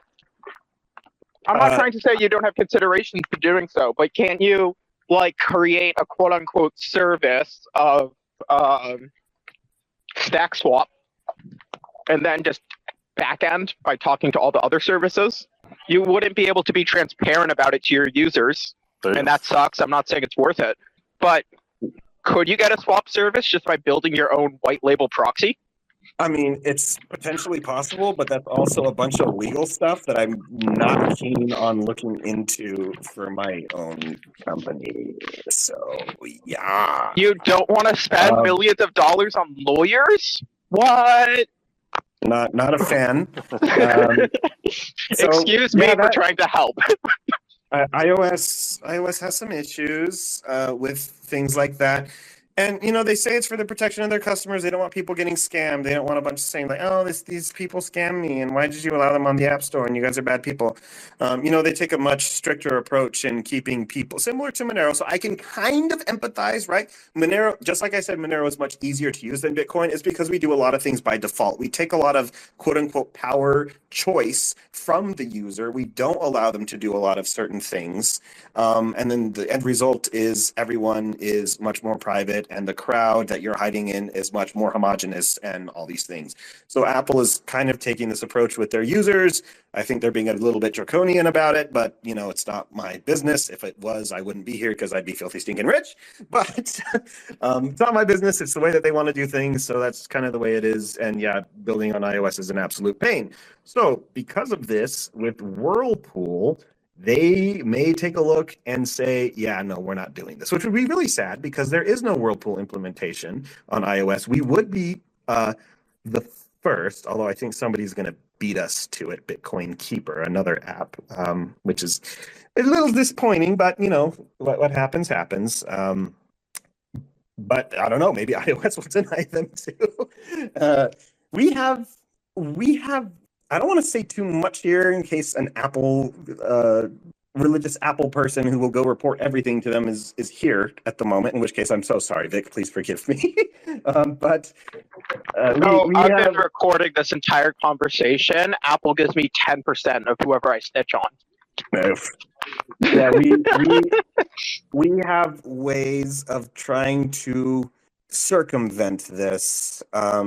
Not necessarily from the App Store perspective, but there are beginning to be ways to sideload apps, very few, onto Apple phones, onto iPhones. So we're looking into those as well. Frustrating, very frustrating, but you know, what do you do? They're one of the big players in the game, and they set the rules, and you gotta dance to the beat of their drum. So that's been one other question. Could you offer the source code of an iOS build with Whirlpool, and then users would have to like build and sign it themselves, but they technically could run it? Yes, but Apple requires you to pay an $80 to $100, I don't remember the exact amount, developers fee per year in order to Got be able it. to do this. And that's also, of course, a horrible UX. I'm not trying to say otherwise. Sure. Yeah, no, they've locked this down tight. They're like, oh yeah, you want to do this kind of stuff, you got to pay us for the right to do that. Or you And just got to jailbreak your device. Even I jailbreaked my iTouch when I was a kid. Oh, I remember jailbreaking back in the day on my iPod Touch. And school showing off all the tweaks and stuff. Oh, so great. Oh, you got Cydia, man? Dude, oh yeah. Nowadays I realize how stupid and like unsafe that is, so I don't even do that. Yeah, but you get when you move your finger, the app's with like a barrel roll instead of a slide. Yeah. Oh, you got to get the, laughing skull boot up animation. I realized I put giveaways up here as part of what we're doing tonight, but I don't really have anything planned. Have we not been giving away good conversation, amazing stories, the community embodiment of Monero wisdom? Endless wisdom. Anybody, I will give away Monerotopia tickets to anybody here that wants to jump up and talk that doesn't have them already.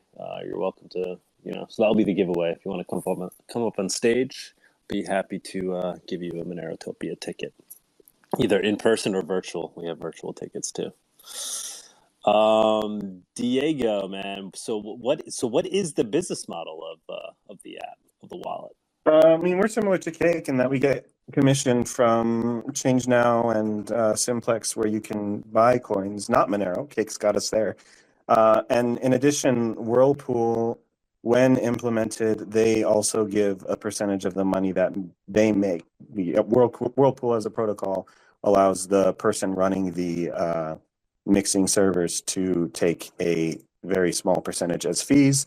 And the Samurai guys and the Sparrow Wallet guys are doing quite well for themselves. So when we get Whirlpool in there, we would ostensibly have another business model. But a lot of this is pretty much being, at the time when we're not as big, funded out of pocket. I have to alternate between working with clients on CipherStack, and then swapping developers when we have some free time and I can feed my family onto Stack Wallet. And as any open source project knows, donations are few and far between, but that's okay. We're trucking along okay. And I mean, I didn't start this project to make the mega bucks. Just want to throw my hat in the ring and see what I can do, and have a little thing I could call my own. So if any of you guys want to donate, feel free. But if not, we love you anyways. Well, what are you using to determine what new coins you add? Is it because there's demand for them? It's just projects that you personally use. What's kind of the metric you're using to? So yeah, a big rule of thumb is if I have some coins, I'll probably add it because Stack Wallet is mostly made for me, so I have a central place to put all my coins and don't have to install 10 different things. This sounds a bit similar to what Vic was saying earlier.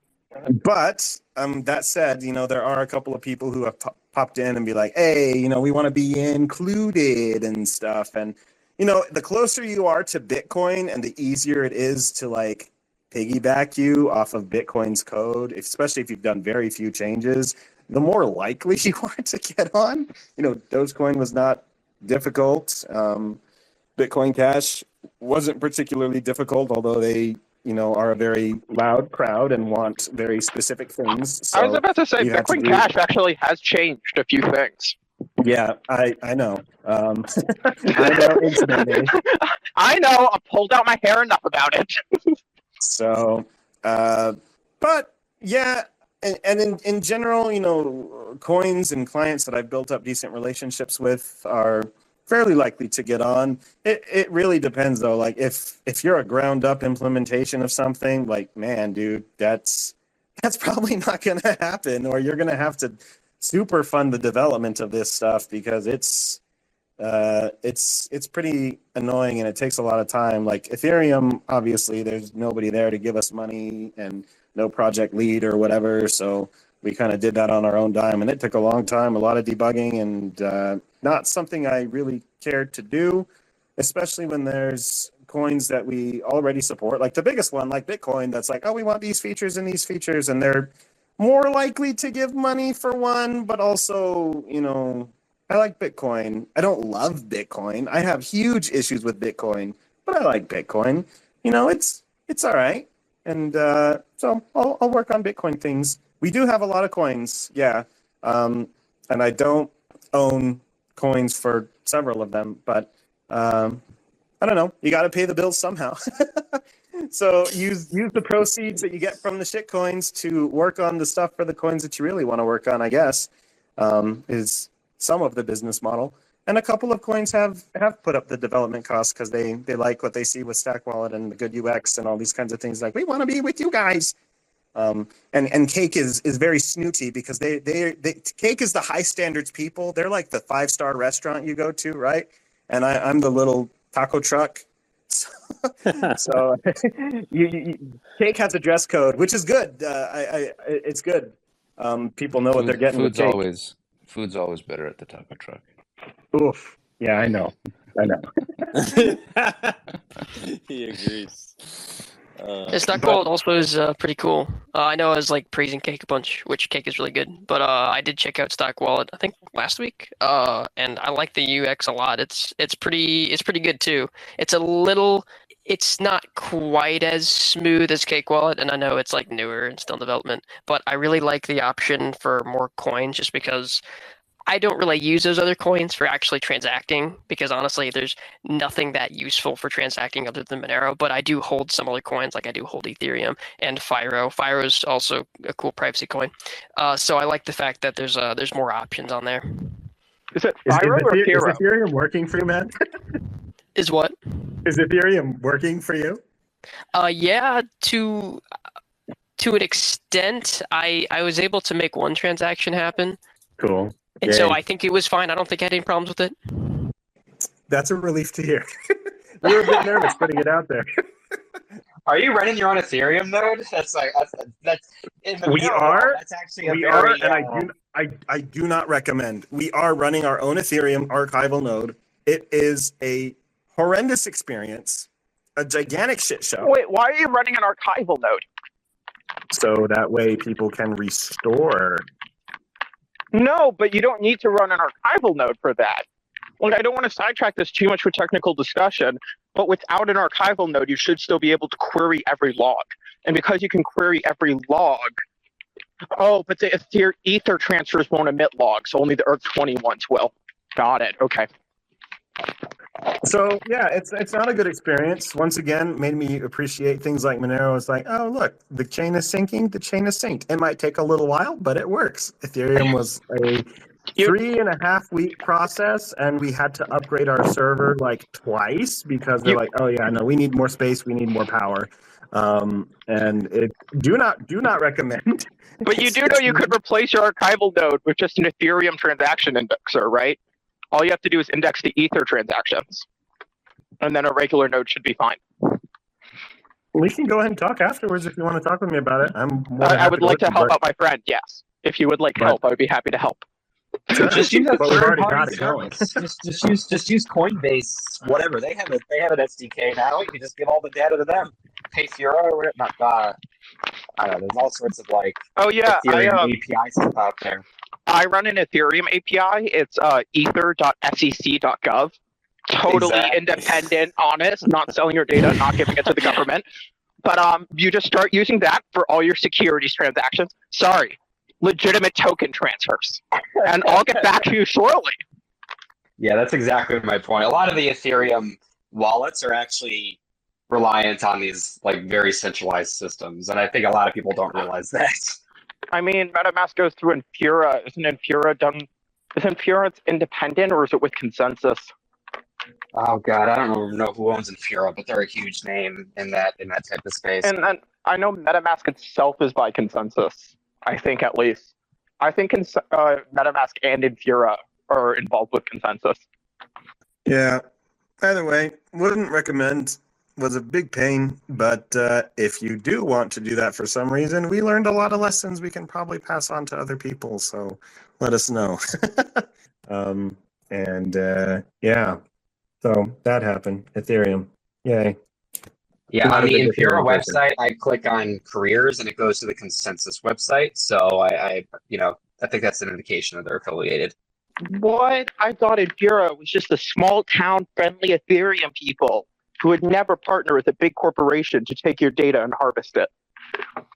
But anyway, that about does it for Stack, I guess. We don't have too much else going on. Vic, can I share a potential update on what might be happening on the U.S. side for some people? Sure. I don't know what you're talking about, but sure. Go ahead. Is this data so private, even the CEO doesn't know it? Darknet markets integrated right into Cake. Nice. Go ahead, Justin. What do you got? You can't leave us hanging. I can't hear Vic. Is he? No, Vic signed off. Oh yeah, he said yeah. Everyone keeps lying to Justin. No one tell him that Vic started shouting no and refusing. Vic's like, stop! Justin can't hear Vic shouting. Just tell Justin Vic said yes. No, but legitimately, Vic did say yes, Justin. Oh, okay. Yeah. He So said he didn't know what you were referring to. Oh, okay. So what I was going to say, but he also said yes. That's the important part. We need to iron a few more details, but you all may have seen with our latest update that we enabled buying XMR directly with fiat in almost every country except the US. And fingers crossed, we're going to get the US soon, very, very, very soon as well. Yay, that's awesome. That is awesome. Nice. I'm I know that surprised company how have been promising for a while in the various different ways, but yeah, it's very important to us that within Cake you have the absolute easiest way to be able to just get starting using it, and you could do it all in there. So we're very excited to bring that to fruition. That's huge. By Monerotopia? How soon are we talking about? Tomorrow. Monerotalk is 2 weeks, right? I'd say 50-50 before Monerotopia, but it does work in Mexico right now. So you can go to Oxxo in Mexico, which are like, every street corner, and get a voucher, and you can redeem that for Monero today. Very cool. Very exciting. Anybody in the crowd want to come up on stage? Jump on up. Nobody wants a free ticket, apparently. Yeah, oh, wow. Wait, no, I do have one more Stack thing to say. I'm sorry. Go for it. If I may, and then other people can talk. We also made Stack Duo because Bitcoin people were whining that we had shitcoins. So Stack Duo is just Bitcoin and Monero. That's also up there. That's the end of that whole thing. Cake did it first. How about Xano? You adding Xano? I saw the Xano people here. I think he's not here anymore. Yeah. Sad. He didn't like being talked down on. Let's hear from Stoic. Anyway, that's it. I'll shut up. I'm sorry. Let's hear from Stoic about the book. Stoic, come on up, man. Join us. Anybody else? Stoic, go ahead. Request. I'll invite to speak. I think everyone who's here or wants a ticket probably bought one weeks ago. Well, people could still come up and speak. Did you guys see? I put it in the nest. This blockchain analysis article that came out today, or blog post. Privacy Coins 101.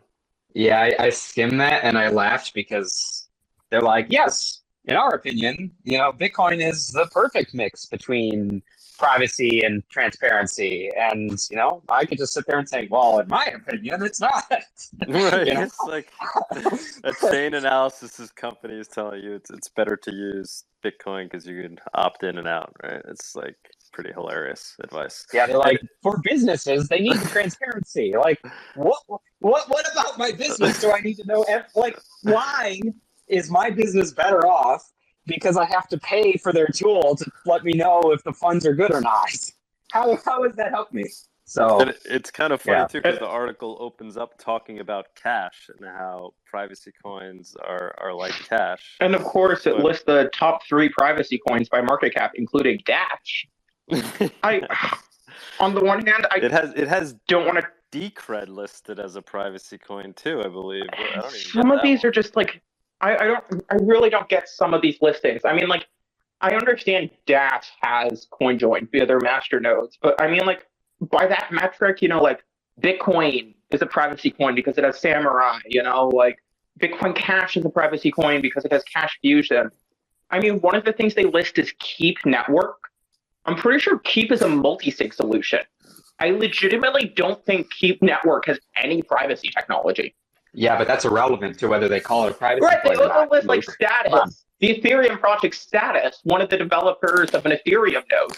Status originally was a messaging client? Is it a privacy coin just because it's an encrypted messenger? Yeah, I never heard of that as being classified as a privacy coin. That's new to me. Well, they have an encrypted messenger, but they're an Ethereum token. They're like not a privacy coin at all. They're an Ethereum token. Oh. Yeah, that's definitely a problem. Where I mean, the article is just it's exactly what you'd expect. Oh, look, there's a privacy thing. Oh, look, people approach it different ways. But like, I mean, at the end of the day, whatever people use comes down to whatever people are willing to use, and I'd prefer to use Monero personally. And what are they going to do about it? And then, so that's the first part. And the second part is whatever people decide counts as just private enough to be a private coin, or whatever is entirely based off optics as opposed to any real like risk to anybody. So you can see like on that list, like Dash, it was already explained, but anything else below that, like no one even cares. Are you saying that Dash, despite arguably having equivalent privacy to some Bitcoin and Bitcoin Cash solutions, is somehow based on how it advertises being delisted from exchanges, not because of any actual facts, yet solely because of how it advertises? That doesn't sound right. I trust my corporations to make smart decisions, Justin. Are you not doing the same? Did I make one stupid joke and kill the conversation? I was just frozen up for a second there. We got Lewis. Yeah, that list does not make any sense to me. No. Yeah. None of this makes sense, and I really don't think Dash should be. But on a separate note, Dash really shouldn't be getting blacklisted. Bitcoin, Dash, Bitcoin Cash, they all have similar privacy solutions. It's ridiculous to see centralized exchanges start yelling about that and regulators say, oh, Dash is a privacy coin. When it really just shows that a lot of the loudest voices and the voices that seem professional, I mean, this isn't just a random blog post, it's Chainalysis, which is a major firm. It really just shows that a lot of the time they don't know what they're talking about, which is really frustrating as we do have some regulatory discussions. Yeah, I have to roll my eyes. I mean, there's really no other excuse. These are people who clearly should know better, but are just pushing the optics thing anyway. It's frustrating, and it's not going to go away. It's just going to keep happening. So you're saying you don't trust our corporations, Justin? Isn't life better if if the whole world was run by a corporation that was for profit, not liable for anything, assigning risk scores to people that you weren't able to argue? Who doesn't want that? It should be one company called Brondo. Brondo? What? Wasn't that the company in Idiocracy? Yeah, but the regulators crave. Yeah. So let's hear from Lewis. Lewis, what's up, Hey, what's up, Douglas? How are you? Good, man. Good. Thanks for jumping up on Are you stage. already in Mexico? No. I won't be going down there till the day before the event. I wanted to ask you something. You see, I actually bought like the VIP ticket at the beginning to support the conference, but I won't be able to make it. So do you think I can see like remotely? Sure. Yeah, of course. 100%. Cool. Thanks, man. I was hearing you talk about the article by Chainalysis, and I think they know what they're writing in the sense that they know who their reader is, right? So the reader is like politicians and governments and those clients, and they're trying to sell this idea of like a dangerous privacy everywhere, right? So I don't think we are the intended readers. 100%, yeah. What do you guys think? So Monero's 9. By Monero's 10th birthday, you think any big moves in the U.S. with regards to regulation and Monero? You think there's anything coming down the pipe? If anyone's to speak on this, it's going to have to be Justin. They're the guy I always go to when I am freaking out about regulations. I mean, people are going to try something. I don't know what's going to be moved to any meaningful, enforceable stage, but yeah, I mean, I'd be shocked if nothing changed in a year. I mean, at this point, they don't even need like a bunch of regulation. Like, I'm surprised how most exchanges, like most centralized exchanges in the US, don't even offer Monero. Like, I think the only major one you can get it from is Kraken. And I guess that's just because they're all scared of regulation to begin with, and they don't even want to have a part of it. Which is stupid considering Monero is probably the furthest from what's being argued as a security nowadays. Yeah, so like sure. Even if privacy is scary, Monero seems like one of the most regulatory friendly cryptocurrencies, just because there's no pre-mine, there's no proof of stake, there's no DAO. Honestly, yeah, for real. It was actually kind of funny to watch that unfold because back in, I don't know, 2020 or so, people were definitely being a little bit more conservative at listing assets on exchanges. They were more worried about things being considered security. It was a big deal when some industry leaders, I don't remember who were in that group, but some group of people came together and said, yes, Bitcoin is probably not a security in our view, not the SEC's view. And Monero also is very unlikely to be a security in our view. And other things like Ethereum and whatever else are considered to be much more likely to be classified as securities. And everyone was kind of like hesitant for a little bit, listing different assets that could be considered securities. And then all of a sudden, the market started going crazy and people started listing everything. And now it's kind of circled back around. So I don't know, but it is one of those interesting things I've noticed is that all of a sudden people seem to care again what a security is. Wasn't there what was it? Wasn't it New York? Didn't New York have some regulation against Monero being sold on centralized exchanges? Yeah, so New York has some of the strictest rules, and they put out this is one of the most annoying things. So, from my perspective, so they put out a proposal for how exchange. So, okay, a while ago, you couldn't list an asset if you had a bit license, which is what's needed in New York to deal with cryptocurrencies like that. You couldn't list an asset unless it was already manually approved. So, of course, they were only going to approve a small list. Okay, fine, whatever. And then they came out with a recommendation on how they expected to implement a way for bit license holders to self-certify coins for their own listing following a certain criteria, or a series of criteria. And they said, okay, well, this is what we think the list should, these are what we think it would look like, and now open for comment. And you can read all the public comments. In the initial request for feedback, there was no mention of privacy coins. There was no mention of anything like that. But you can see the only one who responded that mentioned anything about privacy coins was Elliptic. And Elliptic is, it's a chain analysis product. And in their response, they argued that you can read their response. You don't have to take my word for it. But they argued that a bit license holder should not be able to self-certify a coin for listing unless they are able to purchase a chain analysis solution for that particular asset. And then in the final publication of what was allowed, they explicitly disallowed privacy coins, but they didn't really define what privacy coins were. It was just, some generic, asset that has higher privacy or something, is very vague. But that one, and they called out Monero, I believe, by name as an example. So, yeah, New York is one of those things where it takes a lot of work. The process of actually listing Monero in New York would be difficult. And there technically is a process. It's just hellish. Is Cake working on that process? No, I will say we are not applying for a bit license at this time. Is this one of the reasons why a decentralized way to get in and out of Monero is so important? I mean, yes. Could be interesting.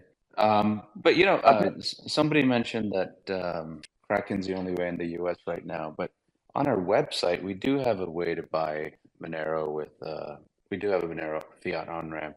It's not the smoothest, it's a little clunky, but it's there on our website. Just throwing that out there. I don't know if anyone's tried it. When I say the website, I mean the controversial Monero.com website. What are the you are single-handedly destroying Monero by holding on to Monero.com. Yeah. Yeah, no, I meant Kraken as being the Oh yeah, what I meant by that was Kraken's the only major centralized exchange because you can't get it on Binance, you can't get it on Coinbase, and there might be some smaller ones you can get it on, but for most of the exchanges I looked at, Kraken's the only one really for centralized exchange. Yeah, I think Kraken is. Which Kraken is cool. I like it.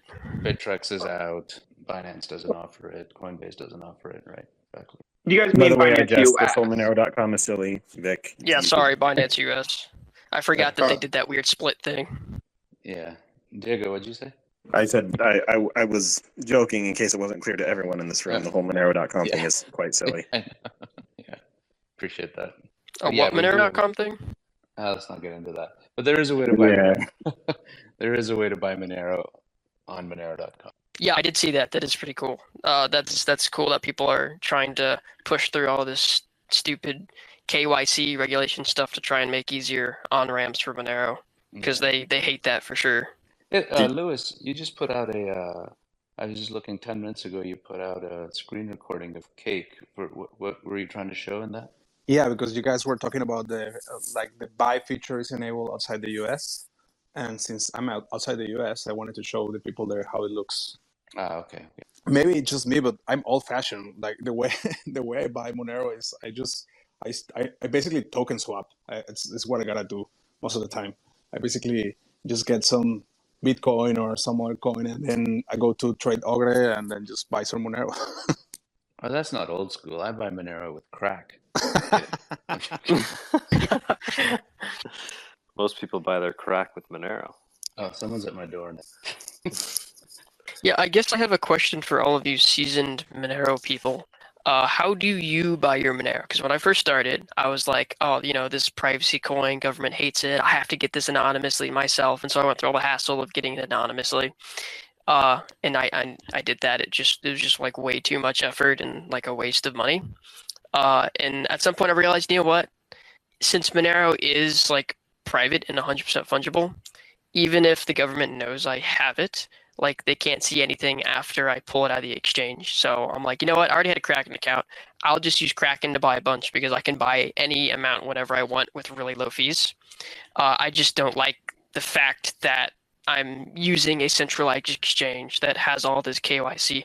That's not while I really like Kraken, and I think Kraken, like the CEO of Kraken, is a much more decent person compared to the other centralized exchanges. It still is a CEX, and it does have a lot of KYC. So I want to avoid that.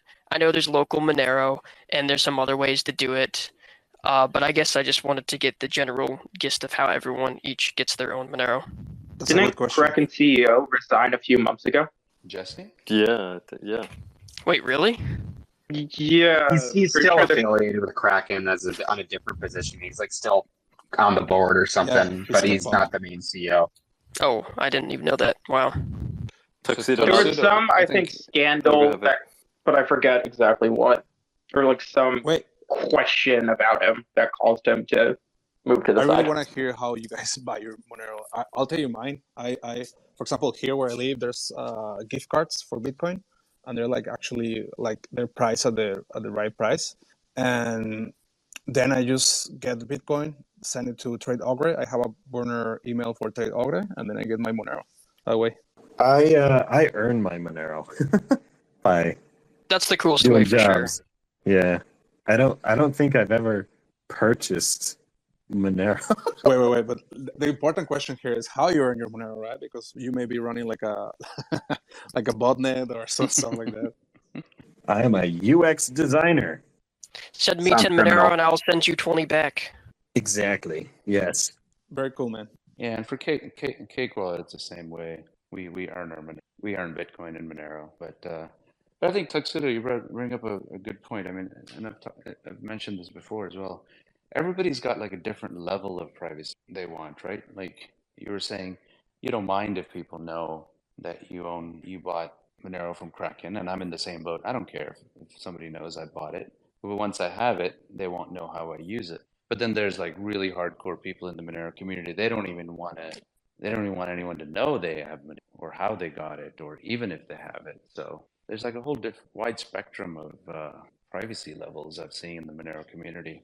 But for me, getting on Kraken or earning through Cake is good enough. Yeah, it does make me a little bit wary just because of how much Monero is hated and how, they may try to start doing stuff eventually. There's only so much they can do, but they may try to do stuff eventually to criminalize things like privacy coins. But by me, like, buying it in this way, like, the more people that do this, the less people they can go after, and the more it normalizes it. So I was like, you know what, I'm okay with that. And yeah, the point you bring up where after I pull it out, and I do directly buy Monero from Kraken and then pull it out, some people will buy Bitcoin or Litecoin, pull that out, and then swap it. I think that makes it look more suspicious versus just buying Monero right there and pulling it out. I can use it however I want to after I pull it out, and there's no way that they can really know, especially if you pull it out into like a receiving wallet. If you want to be extra careful, then send little bits to a separate wallet. And then I can just use it however I want to, and I can still be anonymous with it. They know I have it. They don't know what I bought or how I'm using it, which is just the beauty of it, and that's really awesome.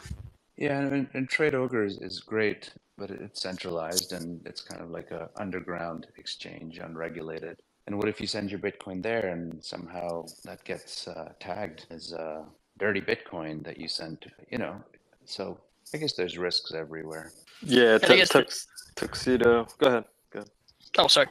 And I guess another reason I decided to use Kraken is because of like the amount of money I was wasting on fees with using those Bitcoin ATMs. Those things are literally scams. It was like 20 to 30%, sometimes even higher than that, fees for like a few $100 transaction. It's crazy. But with Kraken, they removed ACH deposits recently, which sucked because those had extremely low fees. But if I use like a card, like a debit card, you can get I think it's less than 2% fee, which is that's pretty good. That's pretty good. Whereas a lot of these other options that are less KYC have like way higher fees. So it all just depends on the level of privacy you want with that. But with Monero, once I get it, I'm just not too worried about it because I can do whatever I want. Yeah, I mean, I think that's a perfectly reasonable approach for people who have access to Kraken. I always say, like, if you have to purchase any crypto with KYC, I mean, the best one to purchase is Monero for all those reasons you're saying, right? So at least once you pull it off, you kind of lose the trail, right? It makes sense. In fact, it makes the most sense for anybody that's kind of getting into crypto that has to buy with KYC to theoretically pull it off from the centralized exchange. If that's their only way of getting crypto, pull it off with Monero. And then if they ultimately want something else, swap into that something else off exchange. So I think it's perfectly reasonable to obtain your Monero that way. But yeah, like me, like the other people, yeah, at this point, I get most of my Monero via business, through Monero Talk and Monerotopia conference and Gratuitous. So I put fiat into the businesses, and then I collect Monero through revenue, and so I just invest into the businesses with my fiat from my day job, and then I make Monero from the actual business. Sometimes if I have some extra fiat, I will maybe try to find somebody directly. Obviously, I know a lot of people now that are in the Monero ecosystem. Some people local to New York City, I could hit them up. Hey, you got any extra Monero? Looking to do a trade cash for Monero, or I will use like a centralized exchange to grab like some Bitcoin or Litecoin or something and exchange it into Monero. But I haven't done that in a long time. Tuxedo, if Kraken implemented Lightning? Implemented what? Sorry, I missed that. Getting money from Bitcoin in the Lightning network. Oh, Lightning. I'm not sure. I haven't used Lightning. I just have some. I'm pretty sure. No, yeah, I remember. I was trying to pull some Bitcoin out a little bit ago, and it had asked me whether I wanted to use the Bitcoin network or Lightning. So you are able to withdraw that using Lightning. I haven't tried it myself personally. I just have pulled out regular Bitcoin because I don't really use Bitcoin to transact. I just have a little bit of it just for like air quote investment, even though I mostly own Monero. But yeah, I did see that option in the app. Because other way of doing it theoretically would be to buy Bitcoin in Kraken, get it out via Lightning, I don't know, to a Tor node, whatever, and then you can convert that to Monero, right? So that way the government doesn't even know you bought Monero. I mean, you'd still have a channel though. Like they'd still be able to probably watch as you go to an exchange with it. Yeah, but honestly, what I would do, I would probably do an unstoppable swap, an atomic swap from Bitcoin to XMR using unstoppable swap. Yeah, Justin, about the channel, I think you can run the Lightning node in Tor, no? So I mean, probably they don't accept Tor nodes, but hey guys, sorry to interrupt, but I got a jet, so it was great hanging out with you guys. See you, Cypher. Hey Diego, I just talk to you later. Diego, I just wanted to say one thing to everybody. Yeah. everything we're talking about getting. You can do that in Cake and Stack Wallet. So, just wanted to plug our wallets in there in our service. Yeah, once you can get it in Cake in the U.S., that would be a really good option. Yeah, like Justin said, hopefully in a couple of weeks. Okay, take care, Diego. Thanks for joining. Later, man. Sure. Lewis, if you're talking about you sign up with the KYC exchange, you give them your info, then you withdraw to your own Lightning node that you set up. I mean, Yeah, makes sense. I'm trying to think as you try to actually use it from there, it kind of falls apart pretty quickly as far as I can tell. I mean, assuming you need to, if your plan is to convert it to Monero, it's going to be at the minimum they know that hey, you went to this service to convert it, and maybe they wouldn't know what you converted it for depending on who they work with. But Yeah, I guess. I think the fact that whether you run the node over Tor or ClearNet is kind of irrelevant if you're facing Kraken, right? Yeah, I was thinking out loud, but yeah, sure. They know you send it to a node, but then when it's on the node, they don't know what you do with it, right? They cannot track it from there. Like you break the link in there, they just think you still have the Bitcoin. Well, it's still Lightning. It depends what you do. It depends what you do with the Lightning. I mean, you have this channel open between your, let's say it's a non-custodial wallet that is using Lightning, and so you have a channel directly with Kraken. I mean, how are you going to spend the Bitcoin? Yeah, you have the other channels, right? Yeah, and then if you use a custodial one, they can go and ask like what happened to that Bitcoin. Yeah, it's still a problem. Maybe when they implement Vault. Yeah, Lightning's cool. I mean, there are some people in the Monero community that like absolutely hate Lightning, and I think that is maybe too strong of a pushback sometimes.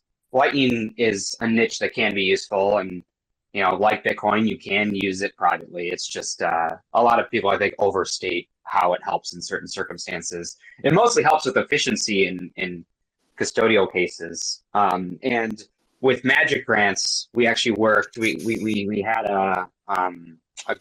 a grant that went to writing documentation on a lot of Lightning's privacy downsides. And this is something where we worked with people that were fans of Lightning. They were big fans of Lightning. They were from the Bitcoin community, and they were tasked to come up with limitations with privacy and things. And they came together with a pretty good set of resources for people who are trying to use Lightning. So it's definitely interesting. It's just very complex, and it's hard to explain to people where the foot guns are. Peter Todd forced me to pay him using Lightning to come to the conference. Oh, really? What wallet did you use? I had what was it? Let's say, I don't even know. I don't have it. Better not be Wallet of Satoshi. Bitcoin Beach or whatever. No, it wasn't Bitcoin Beach. But yeah, I was like, this is so annoying, man. Just accept. So he accepted half, and okay. But it was annoying. I had to open up a Lightning channel and pay like $5. What were the fees for that? It was like $5 to open up a channel, and then the Lightning transaction cost me 40 cents itself. That's insane. I was shocked. Do you know? Did you happen to use a? So the problem with Lightning too. It was Phoenix. Phoenix. Yeah. Oh, so did you? Does Phoenix use submarine swaps, or am I mixing this up with someone else? I don't know, but like the whole process uses, was like it was pretty funny that I was being forced to using Lightning. By a BTC Maxi. But Peter Todd will be at the conference, so should be cool. I went at to a Monerotopia? conference. Yeah, he'll be at Monerotopia. Wow. He's a speaker. Impressive. Yeah. I once went to a conference. It's actually a conference that I met Diego at. And then I went back a couple of years later. Unfortunately, Diego didn't go then. But while I was there, I wanted to get a t-shirt because, crypto conference. Why would I not want a t-shirt? Yeah, they forced me to pay, and they're like, oh, yeah, just what's your Lightning wallet? I'm like, yeah, I don't have Lightning. I have Bitcoin on my phone. I don't have Lightning. And they got all mad at me for trying to use Bitcoin at a Bitcoin conference instead of having a Lightning wallet already set up, despite the fact it was my phone, and a phone cannot properly run a Lightning channel unless it uses a custodial wallet, which then is not properly running it. A real Bitcoiner would have been running a custodial wallet for Lightning. Come on, Luke. But a real Bitcoiner would be refusing Lightning, refusing SegWit, only offering a pay to public key address, not even pay to public key hash, A real Bitcoiner. I'm pretty sure this is how we start the Bitcoin Cash and Bitcoin Satoshi Vision discussion. Yeah, No. indeed it is. Yeah. Is Cake Wallet going to list PSV? I think it's more of a stack wallet thing. Where's Diego back in? Diego's complaining about running an Ethereum node. If you want to suggest he runs a PSV node. Guys, I know it has a lot of like technical downsides, and it's not really that private, but the UX is great. I'm staying in a city where like a lot of the places here accept Lightning, because I don't know, that's where they did the Plan B conference, and they kind of like had a deal with the mayor, and like a ton of places here accept Lightning, right? I go to McDonald's, I go to a coffee shop, whatever, and I pay quickly, and that's why I think it would be a good idea to like to exchange in the Monero wallet to pay directly to a Lightning address, right? That's one of the features I want, because that way I can spend my Monero and those people receive Lightning. That would be awesome. That would be pretty cool, because then you could use Lightning anonymously, essentially, just from Monero. Yeah, that would have made paying Peter Todd much easier for me. Yeah, we I mean, is there an instant we swap will add that, service? yeah. Right, Yeah, is there I an mean- instant swap service? We'll do that right now. Yes, Sideshift. Yeah, it's actually Sideshift has- it's they keep taking it down for maintenance with Sideshift, but yeah, like they do support it at various times, and yeah, we will support converting to Lightning in Cake. Yeah, Good. Nice. so you can pay the Lightning invoices. Yeah, and we'll add a Lightning wallet. Very cool. Bitcoin. Anybody Hey, listen, else? guys. Oh wait, I see somebody else jumping up. Doug, I gotta run. All right, yeah, I think but- we'll be closing this out soon anyway. But thanks for putting this together, and thanks for everything you do for the Monero community, and you've been doing it for so long. I think everybody appreciates it. So, yeah, thanks and good work. Thank you, man. Appreciate it. Yeah, super excited about Monerotopia, guys. It's like it's a lot of work, it's a lot of stress. Not gonna lie, but I think it's gonna be awesome. I think it's gonna be kick-ass. We have this entire Mexican bazaar that's gonna be participating, and they're all the vendors are gonna be accepting Monero. So it's gonna be really cool. 3 days of talks. I'm Oh excited. yeah, what kind of vendors are there going to be? People selling tequila, people selling tacos, people selling handcrafted goods. So Anyone selling rum? Rum probably not, but we'll have somebody selling like craft tequila down there, mezcal. Oh, fine. I'll limit my stupid 21-year-old drinking to tequila. Okay. The VIP swag item, somebody just texted it to me. What I think we'll be using is going to be. I don't know. Should I announce it? I don't know. I want to give it away. It's going to be a tumbler, a pretty cool tumbler that people can keep their drinks in, and then we'll give them let them get some like free refills of drinks at Monerotopia all weekend long. So that should be cool. It's a really cool tumbler. What type of drinks are we discussing here, Doug? I don't know. I haven't figured that out. Maybe some beer, maybe some margaritas. Yes, then you'll be able to keep it in your Monero tumbler. Sounds fun. With refills. Yeah, it should be cool. Benjamin, what's going on? Well, I was thinking, is it better to remain silent and thought of as a fool, or to open my mouth and have it confirmed? Go for it. Look, I've been dabbling because I'm not that au fait with all the technical aspects of this business. But I'll put in my 2 bobs worth, which is if my farmer missus has been baking some cakes and saving some cash in a shoebox or in a cookie jar somewhere, it's nobody's business, A, that she has that, and B, how much it is. That's where Monero just kind of makes sense. But after nearly, let's say, 18 months of mining with some very dodgy equipment on a pool, I'm almost mined 1 coin, and I wish to know what I can do with it. Oh, there's lots of things. You go buy something with it. Congrats.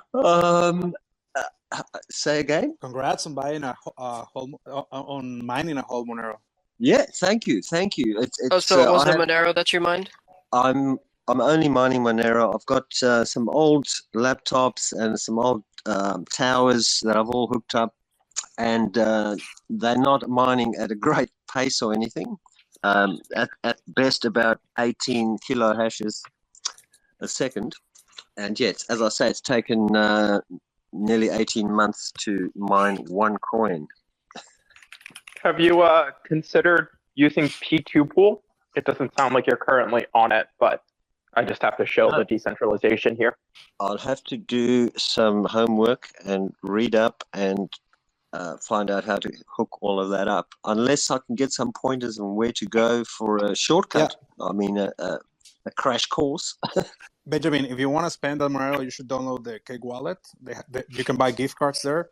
And depending on where you are, there may be like some places where you can spend on Monero physically, you know? Yeah, I'm not sure. I'm down under in Queensland.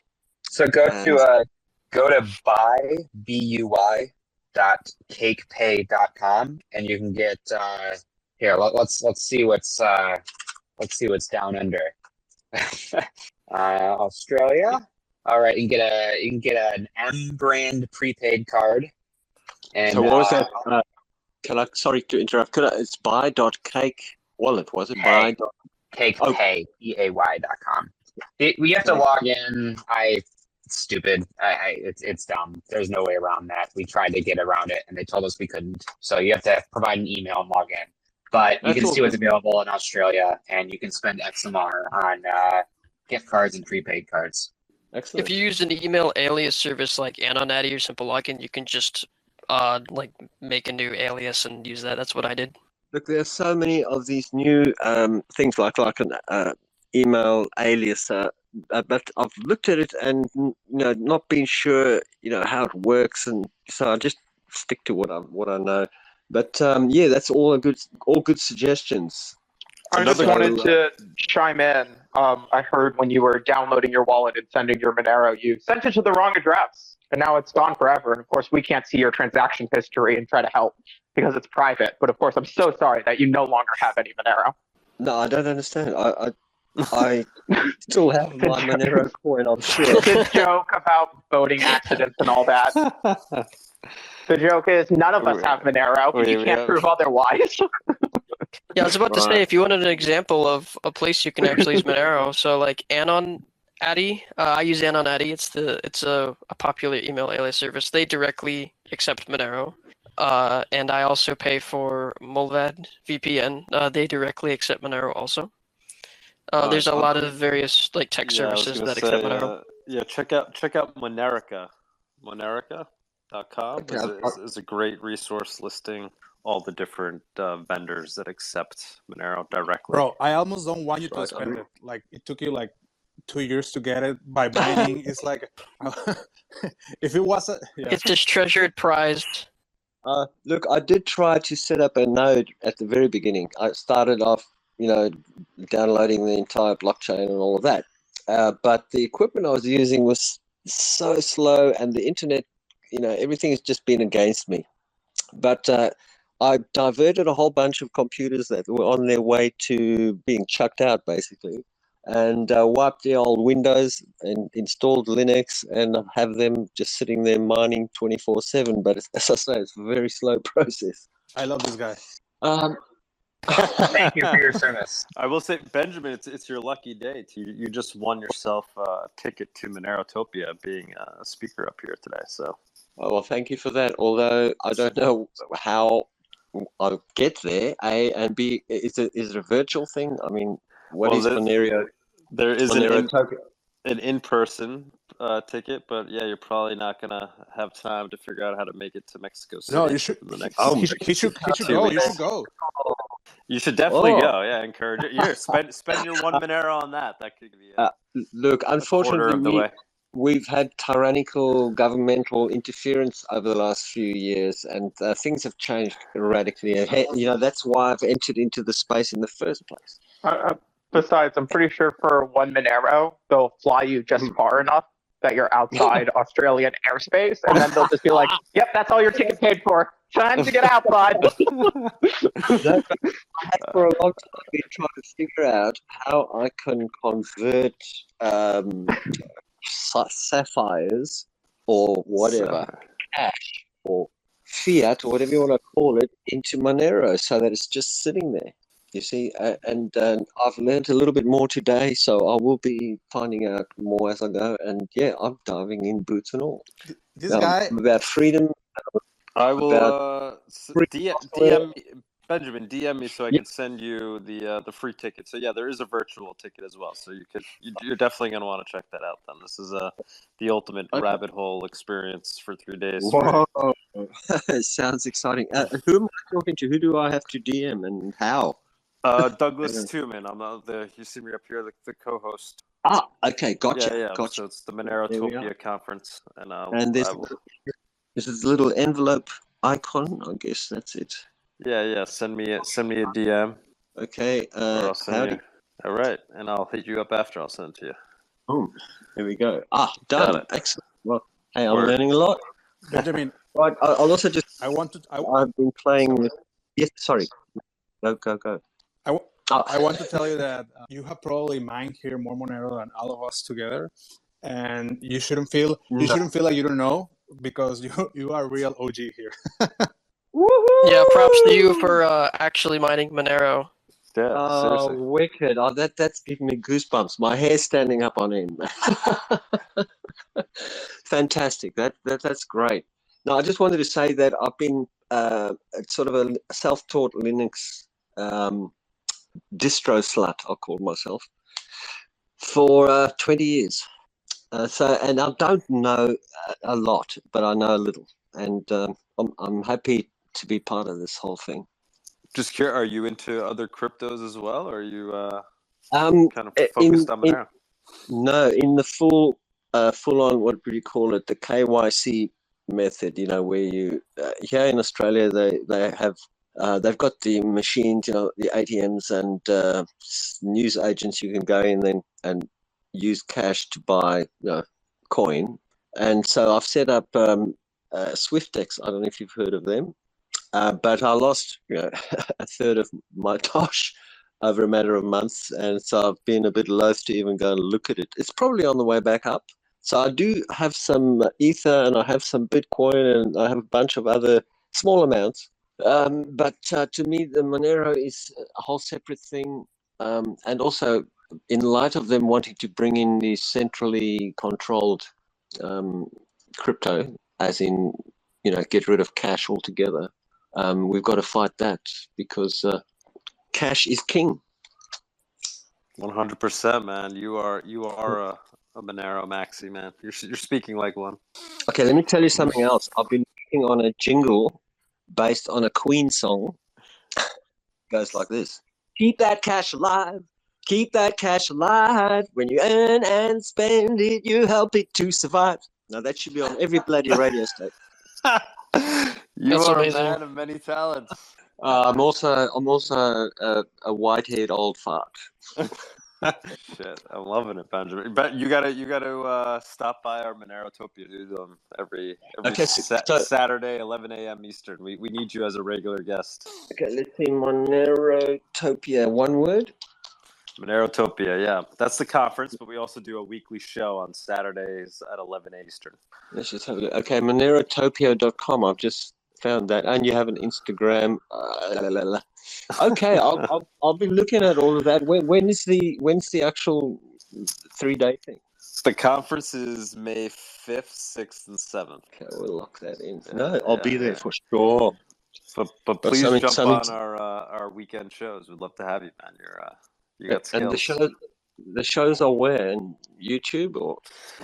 Yeah, we stream the shows on YouTube. We also put it here on Twitter Spaces. If you just follow my account, you'll see the tweets. Yeah, Monero Talk is the YouTube channel. Monero Talk. Okay, I'll subscribe to that as well. So how'd you find Monero? What sent you down? How'd you initially discover it? I guess just Linux. somewhere along the line in that eco space, Monero came. Well, look, Bitcoin came up. I wasn't there for the beginning of it. I was there for the beginning of everything, but I was either didn't have the bucks at the time. I'm full of excuses, but I was there for the start of everything. I mean, internet. But I've slipped up. There are a lot of opportunities that have come and gone. This Monero was something I thought I definitely have to get involved in because it makes sense from that point of view of being private. It's nobody's business. I've saved some money. It's my nest egg. Yeah. Keep that cash alive, baby. It's nobody's business. Yeah, keep that cash alive. No, I sing it to the checkouts. I get to the checkouts and pull out the cash and I do my bit to try and stay free. And I can talk on other topics. I can tell you, I can talk on self-help, but that's totally off topic here. I don't know where you all stand on what's going on in the world. We can't really talk about it. Okay, guys, I'm going to have to give somebody else a chance. All right, Benjamin. Thank you so much for jumping up here. It's been great. Excellent. Thanks for having me, Doug. I appreciate that. Anybody? All right. Yeah. Thank you, Benjamin. Anybody else want to jump up? Anybody new? I have to head out here, but Lewis, one quick thing on Lightning so I checked. Currently, both Sideshift and Change now have it disabled currently. So hopefully they get a little more reliable, so we can get someone to do those invoices. Yeah, it sucks. Sometimes it goes down, but it's not only Lightning and Bitcoin. Sometimes other swaps also go down. I don't know what they're doing. Justin, before you head out, I just wanted to say I really appreciate your contributions to the space. Thank you for that. And I'm sorry if I made you roll your eyes just a few too many times. I think everyone here is really a champion. I mean, we have a lot of people here who have been in the Monero community for many, many years. No one hired us to come here. No one even necessarily invited everyone to come here. It's done. Got a referral. A lot of us just found it on our own. And Monero is a strong community because people keep showing up, people keep contributing, people keep understanding why privacy is worth fighting for and why security is worth fighting for. And so, yeah, you're all pretty awesome. Of course, thanks, Doug, for doing Monerotopia. I'll be seeing you in a few weeks. I'll see you, Luke, there soon, Tuxedo soon. Lewis, great to speak with you on stage. Nice to meet you, Benjamin, and everyone else who hopped on today. It's really, really excellent. And wow, Monero's night and day compared to when I first found it in 2015. All right. Yeah, Awesome. Thank you, Justin. Greatly appreciate you spending the time today and everything you do for the space. Luke, man, the coding aside, I think you're the most entertaining guy in Monero. I think I'm sometimes a bit too entertaining. I need to keep myself in check. Yeah, you're just fucking hilarious. I love it. And I can't wait to hang out with you all at Monerotopia. It's going to be fantastic. Tuxedo, man, thank you for contributing today. And as always, Lewis, thanks for jumping up. DM me to remind me, and I'll make sure you get a virtual ticket since you can't make it down there anymore. That sucks. Why can't you make it down, man? What happened? It's too far, man. It's too far. I didn't. Yeah. Oh shit! Originally, you bought the ticket thinking you'd be able to. Yeah, I felt like I didn't knew my schedule that much in advance, right? I cannot do it now, so. Okay, no worries. Yeah, we'll figure something. DM me. We'll figure it all out. Thank you so much, everybody. We're gonna close it out. Happy birthday, Monero. Oh wait, let's sing it, Luke. Let's do it. All right. Happy birthday to you. Happy birthday to you. Happy birthday, dear Monero. Happy birthday to you.